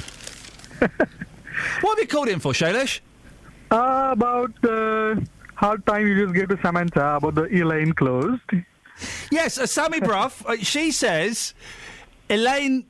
Every day she says that trouble on the M1, Elaine is closed, and I say, well, poor Elaine. Why is she? She's always closed. And Sammy didn't get it, and that's a funny joke, isn't it, Shailesh? It does seem like that, but I think there are other different funny jokes. He's doing Cliff Richard. He's doing Cliff Richard. Listen to him. I think he sounds quite Paul McCartney. Oh my God. Okay, no, I'm not that good anyway. Oh my God, Cliff Richard. You see? Hey, all right, La. Grace. Can you say, Shailesh? Yeah. Right, we'll get you to say 2 things, and then we'll see. It was 3 things, and then we'll see who you are. Okay. First of all, I want you to say, my next song is "Living Doll." My next song is "Living Doll." Okay. Now we'd say, my next song is "Band on the Run." My next song is "Band on the Run." Now we'd say, my next song is "The Chilcot Inquiry." Oh, that's got to be Blair. My next song is the Chilcot Inquiry. He's all of them! He can do all of them! Shailesh is the new Alistair McGowan, who was the new Mike Yarwood. Oh, my, okay. Okay, anyway, please get to the point, Shailesh, because we finish at 9 o'clock. Yeah, I know. I called about the other presenter who talks about the news, about the travel, and he used to say the A441, and I keeps on saying the A421. Near M25, and I was a little confused because I started driving only recently here in this part of the world. So I was like, where does A421 really go near M25? And it doesn't. Oh. Where have you been driving normally then? I've been taking the train to London before. Okay. I just started driving to work recently. Okay. Okay, I'm detecting an accent, Shailesh, and I can't work out the name. She's got a faint accent. Where are you from originally? Yeah, I'm from India. Okay. Oh, flip it. Did you drive in India? Yeah. No, thank you. No, thank you. I've been to India. I see how you lot drive. You're rubbish. All brilliant. No. Well, they don't care. You drive like the Greeks. You use the horn instead of the brake. But they get you there faster, isn't it? Yeah, I know. If you're lucky, you won't have any major accidents. Yeah, I know. Shailesh, it's only a very small percentage of them, though, not me. Okay, Shailesh, well, look, it's good to talk to you. Honestly, India and Pakistan are even worse. Pakistan, we saw a car that had a child sat on the driver's lap, 2 people in the passenger seat, 4 people in the back, and 7 people in the boot! In the boot! Have you ever driven in Italy? No way. The whole family on a Vespa, Yeah. I've seen. The whole family on a Vespa. And also the way they park, everyone leaves their handbrakes on. Yeah. Off, rather. Yeah, yeah. Because So you they can just move it. like... Bump, Shunt it, yeah. Bump, bump, and they're in. Shunters. The Italians. Who's got it right, who's got it wrong? You decide. Well, certainly not the Italians, the Greeks, the Pakistanis or the Indians. That's a fact. And if that's racist, well then, I'm a racist. Don't, because someone's going to clip that now. I'm going to clip that. Yeah, oh no, don't. I've already been in trouble with that nonsense before. David. Oh, no. No, this is a good one. This is about the cemeteries from David. Every single adornment at my mum and dad's cemetery looks like it was won by throwing darts at big cards at a booth. Yowza. And that's the thing, isn't it? You have to have a cut-off point where people can't go beyond. Mm-hmm. Otherwise, you'll have any old rubbish at a cemetery. And so, it would probably be fairer to say no trinkets. Because what one person thinks is nice is the other person's arcade win. Here's the thing. If you screaming the word ow really does help us deal with pain. Now, I don't know if because scientists have done this. Yeah, I think they've solved cancer and AIDS, haven't they? So we'll focus on this rubbish. But I don't know if they've checked, because I don't say ow. The swear works as well. Does the swear work? You read the story? Before. I've seen the experiment done before, and the swear is the same sort of release. Being vocal helps people tolerate pain longer, as it's thought to be a distraction. In a study, 56 people were asked to put their hands in extremely cold water. Researchers found those who said ow, so they'd be going ow, ow, ow, ow, ow, ow, ow, ow, ow, ow, ow, ow, ow, ow, ow, for another 2 minutes, ow, ow, ow, ow, ow, ow, ow, ow, ow, ow, ow, were able to withstand the pain for 3.5 minutes longer. One theory is the muscles... Why do you need to do that? Sorry? Why do you need to do that? Perverts. One theory is the muscles involved uttering the word interfere with pain messages. Ow. Ow. She just punched me. Yeah, you see? Now punch her again, but don't say anything. Which, that one hurt more, did it? Okay. The researchers said all of the... oh, here we go! Oh, this is... Oh, flipping heck. This is what we should have done. A minute and a half to go, and I've worked it out. Save it for tomorrow. Scientists at the National University of Singapore... You know that different animals... Like I know, this is serious. You know that different animals in different languages say different things? Yes. Wow. Yeah, cats in Japanese say nini or something like that. Okay, they say different things, right? There are different words for owl in foreign languages. So it's not a real owl. In Italian, they say ahya. In Spain, they'd say ay. Right, tomorrow's show is sorted. What in your native tongue, dear listener, and we are blessed to have so many different native tongues listening to us. Well, that will be native ears. What do you say instead of ow? And what does... Not swears. You know... The noise. You know... OK. Here's the thing, OK, and this blew my mind when I found this out, that different animals in different languages say different things, OK? And it's an amazing thing. I did it as a phone-in years ago. Here's my favourite one, right? A Japanese cockerel. What does a Japanese cockerel say? Instead of cock-a-doodle-doo, a cocky cock-cock. What? Yeah, I know, a cocky cock-cock. Travel news for beds, cards and bugs. BBC Three Counties Radio. the M25 clockwise, the entry slip road at the M11 southbound is blocked because of an accident at junction 27 for the M11. On the M40, there are hour-and-a-half delays between junction 5 for Stokenchurch and 3 for High Wycombe East, and there are also long delays northbound from junction 2 for Beaconsfield to junction 3 for High Wycombe East, with 2 lanes closed. In Hotcliffe on the A5, it's partially blocked in both directions between Woburn Road and Leighton Road because a lorry's broken down, and in the former Common Road has been closed in both directions between Black Park Road and Alderbourne Lane because of there's ice on the road there. On the trains, First Capital Connect and Great Northern services have 20-minute delays between Hitchin and Cambridge because of a problem with a level crossing.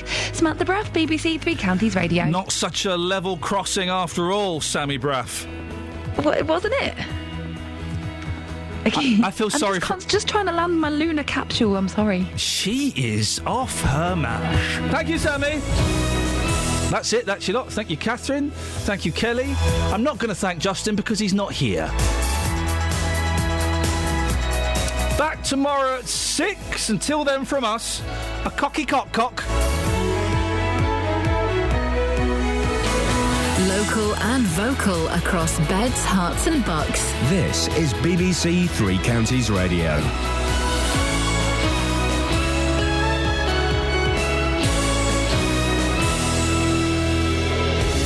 Thank you very much, Ian. It's Tim Wheeler standing in for Jonathan Vernon-Smith this morning.